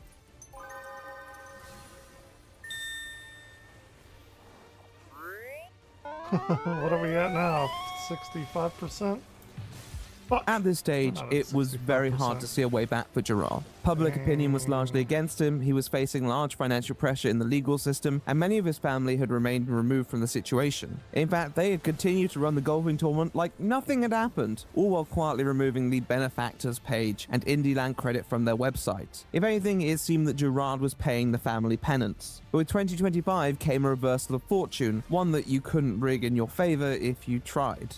As soon as the judge makes a ruling on the motion for attorney's fees, I will do a full breakdown of this lawsuit, because it really proves that Gerard's shady behavior surrounding his charity was not an isolated event. In March, the courts who had heard their case against No Pixel ruled against awarding any attorney fees to defendants, drawing the case to a sufficient close, and one that Gerard's company could at least emerge from largely unscathed. Then April came around, and one of Gerard's arch critics, Carl Jobst, would find himself in a smidgen of controversy himself. He did But as this entire well. lawsuit was a shakedown and an extortion attempt from day one. It was all bullshit. We are talking Billy Mitchell levels of frivolous. Carl had invoked this lawsuit from Billy Mitchell a couple times in the case he made against Gerard, mostly to point towards his credibility and the notion that he was always ready to stand behind the accuracy of his words. However, the outcome of the lawsuit against Mitchell seemed to indicate that Jobst hadn't always been entirely honest in his language or how he presented it to his audience, not properly disclosing that this was to do with comments he made about the death of creator Apollo Legend. Apollo Legend was a YouTuber who sadly took his life in 2020, not too long after he had settled a legal dispute with Mitchell himself. Carl had created a video implying that Mitchell had played a significant role in the creator's death, that he had to pay Mitchell, who subsequently hounded him into taking his own life. He also sued YouTuber Apollo Legend for $1 million. I haven't spoken about this publicly, but this lawsuit ultimately ended with Apollo giving in and settling with Mitchell. He was forced to remove all of his videos about Mitchell's cheating and paid him a large sum of money. This left him deeply in debt, which required him to find extra work. But with his ongoing health issues, this was all too much of a burden, and he ultimately took his own life. Not that Billy Mitchell would ever care though. In fact, when Billy Mitchell thought Apollo died earlier, he expressed joy at the thought. The lawsuit against Apollo was just as frivolous as the rest, and Apollo definitely would have won in court, but again, he was extremely ill and couldn't handle the ongoing stress. In turn, Mitchell filed a lawsuit stating that both of these claims were false and defamatory, that Apollo never owed Mitchell any money, and that there had been no harassment whatsoever. However, Jobst did not present it this way to his audience. I'm also going to argue that he expressed joy at the thought of the YouTuber Apollo Legend's death. This is obviously a terrible thing, and not only did he imply he was going to smile and giggle if Apollo Legend died, but he also said that he hoped it was true. This was in 2018, which was 2 years before Apollo Legend actually died. At this time, Billy had only heard that he had died from his wife, and he was gleefully texting about it to his friends. Billy's defense to this is that Apollo Legend didn't die until 2020, so Billy only thought Apollo Legend had died, which makes his text okay. Yes, this really is Billy's defense. Throughout the legal dispute, Carl had repeatedly stated how this was merely Mitchell's litigious nature attempting to silence someone for calling Mitchell out for being the cheating bastard that he was. However, the judge ruled that Jobst had in fact defamed Mitchell over his role in the creator's death, misleadingly representing Mitchell's character to a large audience. It's hard to say that this actually contradicted the logic behind many of the points raised against Gerard and his business, but much of Carl's previous point was that his arguments were always well researched enough to be robust against any legal claims. The fact that this was now proven in a court of law to be not quite true against Billy Mitchell of all people, with Jobs being ordered to pay 350,000 Australian dollars, seemed to show that he was not as invincible as he claimed to be. According to them, despite Mitchell's best efforts, Apollo Legend would not pay any money, and in the final version of the settlement, there was no clause indicating that he was required to do so. Therefore, the statement I made in that video was almost certainly incorrect. I sincerely apologize for providing false information, and no matter what kind of relationship I have with Mitchell, I do not believe that it is ever justified to lie or mislead. Then, as if lightning couldn't strike twice, in July 2005, a video by creator Nicandros was uploaded titled "Mutar has been a fake engineer for 10 years, documenting an apparent pattern of dishonesty by the commentary creator who had regularly called on his expertise in multiple uploads, with a full timeline being linked in the description. Once again, I am not a lawyer. It might not be illegal for Mutar to lie about being an engineer, but by any reasonable definition, he is a total fraud. He has no computer engineering degree, or even a computer science degree, but he still presents himself as an engineer, a computer engineer, or a computer science engineer. He is not trained in this field, and he is not employed at these roles. He is a self-taught hobbyist, a dilettante, not an engineer. Although lying about your occupation probably isn't the greatest crime you can commit, it certainly left some people with an uneasy feeling that as a commentator, your whole career is at least somewhat based upon the trust that people can put in your word. Mutar would post a response, which, as someone who had regularly critiqued others, was pretty lackluster, and gave people the impression that he didn't really care about the fact that he may have misled people as to the qualifications or knowledge on a matter. Now, if you feel offended, if you feel wrong that I called myself an engineer while not being a degree-holding engineer, then for that I do apologize. And I will denigrate myself to, I guess, programmer or a fat Indian guy that knows a bit about computers. That's what I'll leave it at. And that's pretty much all I have to say. Now, again, if you want to stick around, awesome. If you still feel wronged and this does not suffice for you, then I don't really give a fuck. Again, it doesn't necessarily invalidate the points that may have been raised against Gerard, but as someone who attempted to give Gerard a lot of advice about honesty, it harmed Mutar's own personal stake in the situation. Nevertheless, probably the most necessary detail would be how this might affect both creators' willingness to engage with future completionist content. In the past, they were ready to jump on even the slightest of updates in following Gerard, or his family, or his business's situation. They had the clout to stand on and the reputation to back them. With them both suffering dents to their public image, like wounded animals, Gerard may have assumed they were less likely to enter fights with those who could possibly inflame those wounds. It also helped that the tide was beginning to turn on how people viewed Jobs and Mutar's claims of embezzlement. So if I had 1 minute to give you an idea of what we're about to look into, you're going to come to learn that Carl and Mutar's accounting research, evidence, and calculations were bad. They lacked any application of actual tax accounting principles and were not based on tax accounting guidelines set forth by the Internal Revenue Code. Additionally, the evidence to support their claims is not reliable and does not meet any standard of proof in terms of tax accounting.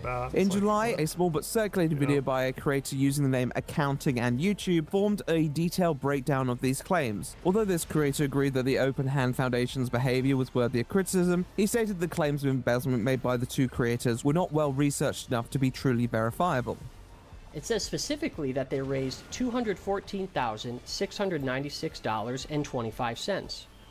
When we go to the Affinity Foundation's 990 form for the year 2023, we're going to scroll down to the Schedule G, because again, this was a golf event that they hosted, and see that their gross receipts were actually $219,741, even though the website said they raised only $214,000.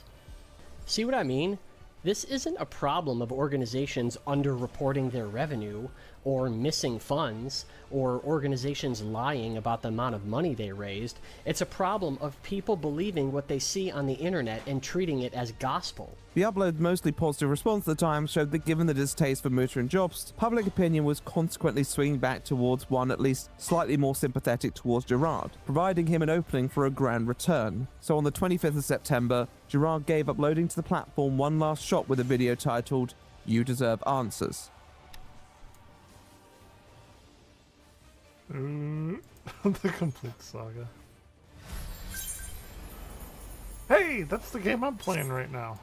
On November 13th, 2023, two content creators named Carl Jobst and Mutahar Anas made videos detailing on how my family's charity, the Open Hand Foundation, had not made a contribution since its founding, despite numerous fundraisers and misleading statements by myself about charitable partners. It's a 45-minute video, which is over double the length of his original response. This wasn't the only contrast though, with Gerard pledging that this would be a more personal, sincere and unfiltered address of the issues at hand. Gerard shares that he is still waiting on the results of the Department of Justice's investigation into the Open Hand Foundation, but trusts that he feels they will at least be legally exonerated. It has been over a year waiting on this matter, and the fact of the matter is, I need to move on. Whenever I get this final documentation, whatever it says, I don't care what it is, I will share the results with whatever I am legally allowed to share as soon as I can. And I am still absolutely confident that the accusations of fraud and embezzlement will be proven false. However, even if we never broke the law, serious moral mistakes were still made by myself and the Foundation.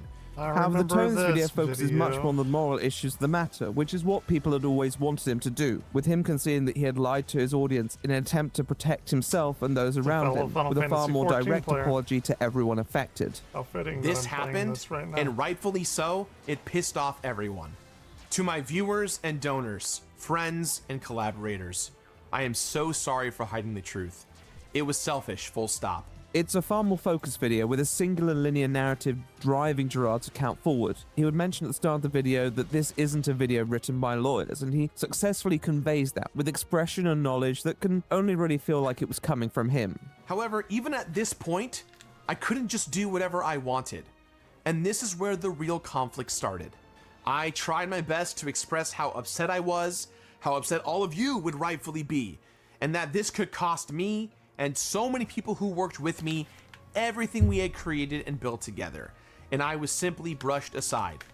I had learned the hard way that the charity world moves at a glacial pace, and I've been going around touting all these organizations and all the good we'll be doing for many years, only for all of it to be a bunch of empty promises.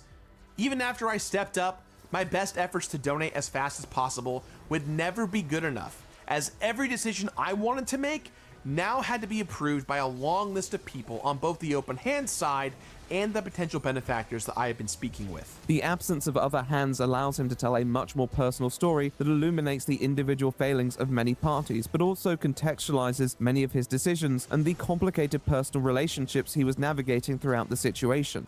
I did not have the final call on any major decisions when it came to the Open Hand and its finances. That should have been your I was one CFO. of many people in charge. Your To my stepmom. family, I was seen as the video game guy, not the business guy or the charity guy. Regardless, the outcomes were I agree absolutely with my that. responsibility, because all of you at home donated your hard-earned money and time and did so with your trust in me in mind. So when I learned the truth, I made it my goal that no matter what happened, the money had to get donated. There was no other outcome that I would allow. The decision to wait to donate until the foundation raised $1 million, along with the struggle of figuring out why that was necessary in the first place, should have absolutely been communicated with all of you. The Open Hand Foundation, and myself especially, should have been more transparent with its struggles and its goals. Period. He addresses the call, stating that he was Final expecting a boss. conversation with Mutahar, but was ambushed by Carl's presence, which caused him to melt down in a way that appeared to be self-incriminating, but was really just him trying to provide enough context to control the situation. The rest of what's publicly available to all of you is essentially me having a panic attack while trying to be transparent with two creators I respected at the time, all at the behest of throwing my friends and family under several buses. I saw the headlines coming, and I spiraled, losing control of everything. I did my best to reiterate my family's infighting, the struggles with finding a donor for a restricted donation, and that no matter what was going to happen, all the money was accounted for and ready to be donated. And they even acknowledged that there was no evidence of embezzlement and that it's not even what they were asking about. So it gave me some hope that this whole thing could be recovered in some way. He also addresses the original video, one that he felt he was gagged on due to all the legal restrictions and the subsequent fallout of it. At the time, the Open Hands Foundation's legal counsel instructed me not to say or share anything because nobody knew what would be relevant to the pending investigation by the government. I was essentially handcuffed from telling the full story because our lawyers instructed me to not address any information potentially related to the ongoing investigation, which included receipts, potential evidence, and even fully admitting to any and all of my mistakes. I would go on to disappear from the lives of practically everyone I knew because I thought that in my own self-hating isolation that that's what everyone wanted from me. But in reality, I ended up doing a lot more harm than good by letting everyone else deal with the public responses. And that was extremely selfish of me. Without being able to truly apologize and take 100% full accountability for the things that I was responsible for, it felt like no one wanted to ever hear from me, let alone trust me ever again. Apologizing to those who lost their careers because of it. To my past employees, I am so sorry that you've had to endure the sudden hardship of needing to find new employment with a resume that had my name and company insignia on it. You trusted me to manage that one video gamer and everything related to our brand in a way that would keep us going for the next decade.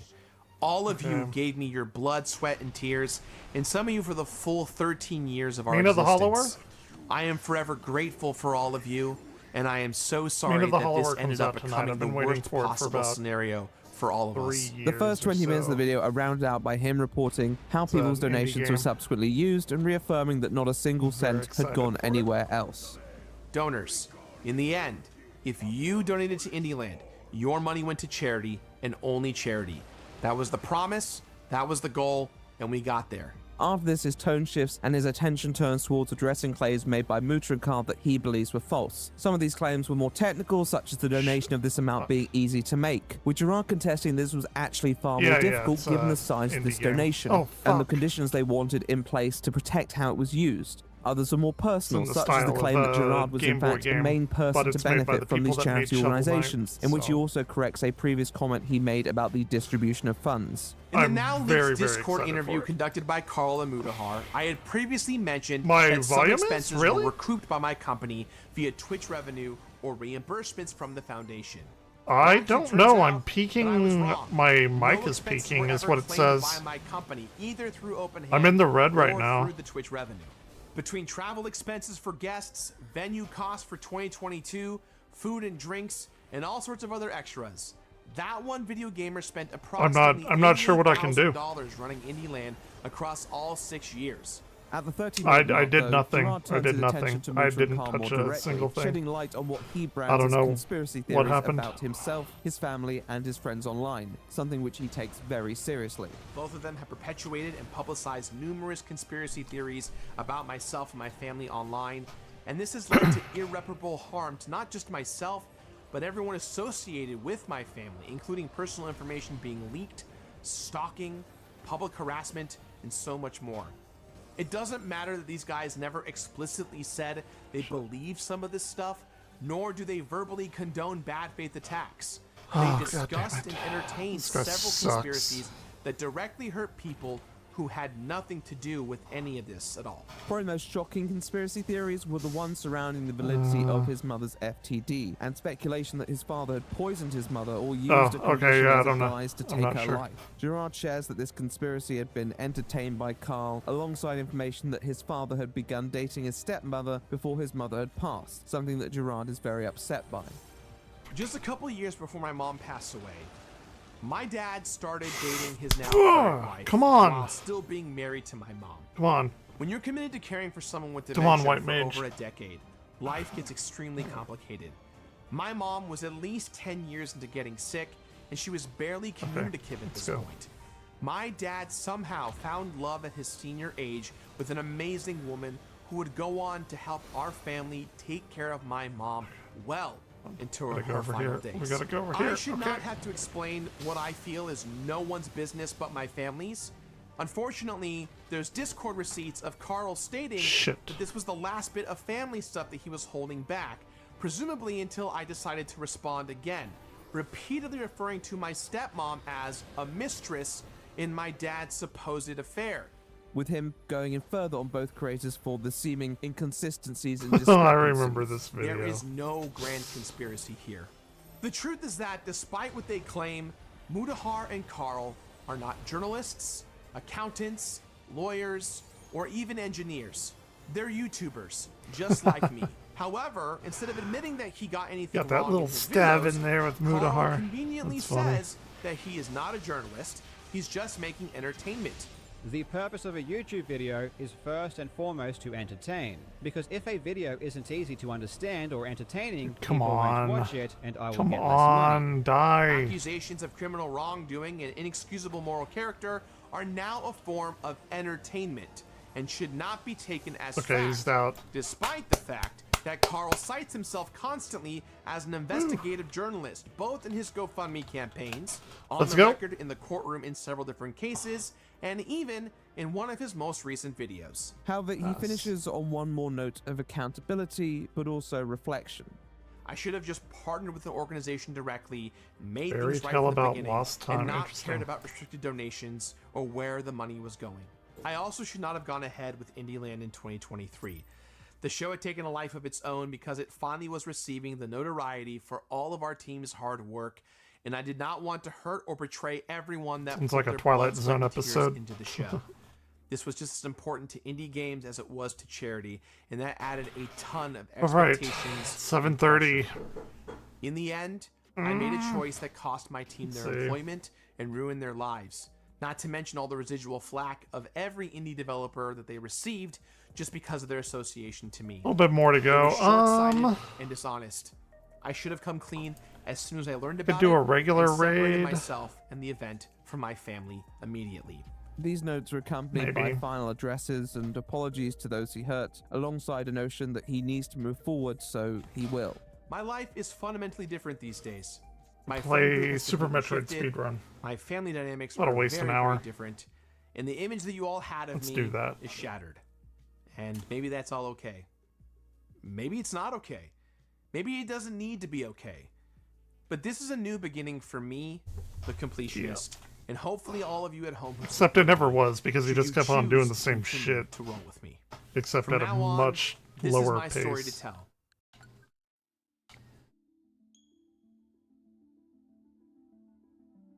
Carl would announce that he was in the process of making a response, but I need many to get seemed some to ice. think at the I'll be right time that back. this was unnecessary. Most of Gerard's audience appeared to accept the apology, with many commending Gerard for finally stepping up and taking responsibility.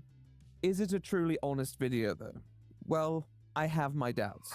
Without being able to truly apologize and take 100% full accountability for the things that I was responsible for, it felt like no one wanted to ever hear from me, let alone trust me ever again. There are a lot of questions that can be raised from an upload that still doesn't cover the whole story. Would he really ever reveal incriminating details in such a way if it wasn't somewhat true the first time around? Is there any way we can look past his behavior in the call even if it was the result of an ambush? Can we move forward with this person when they haven't even necessarily been cleared? There are instances that he hasn't addressed and probably never will, such as the lawsuit against NoPixel, the company's surprising 2023 filings, the false privacy complaints, a selection of poorly phrased comments in the past that did him more harm than good.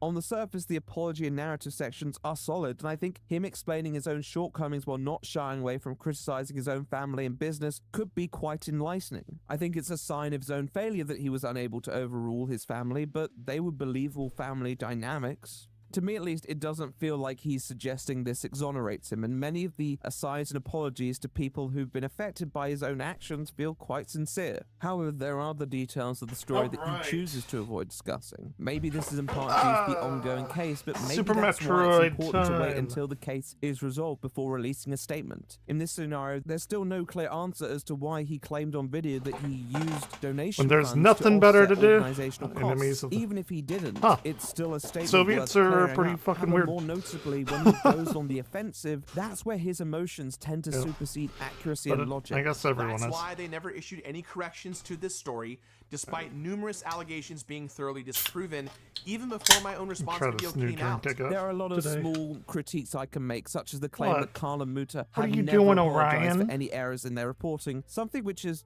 demonstrably untrue.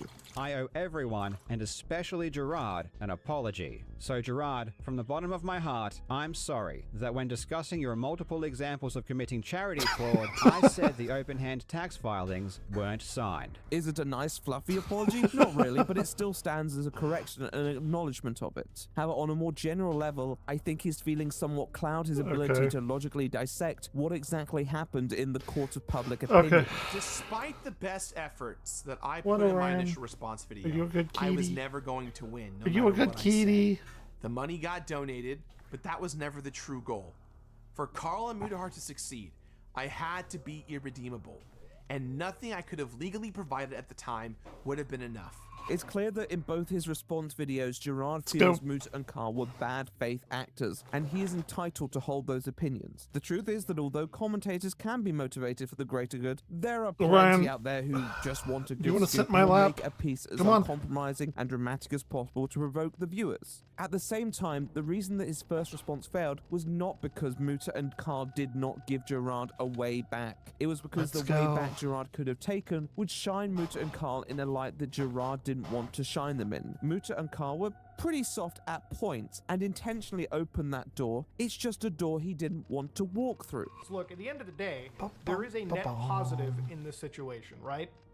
Compared to other situations that I've investigated and looked into, the money always is tried. over. At least here, Probably $600,000 change my has been title. sent over, which again is a lot better So we're than doing nothing. Metroid. I think a simple video saying, sorry guys, the money's been donated, it took too long, I wasn't honest about it, and here's what I'm going to do moving forward to correct it, would have probably gone down quite well, especially if he repeated much of what he said in the second video in explaining himself to the viewers. But it also would have inferred that the pressure his critics applied was the reason this money was donated in the first place, inadvertently justifying what he believed were dishonest methods and rhetoric.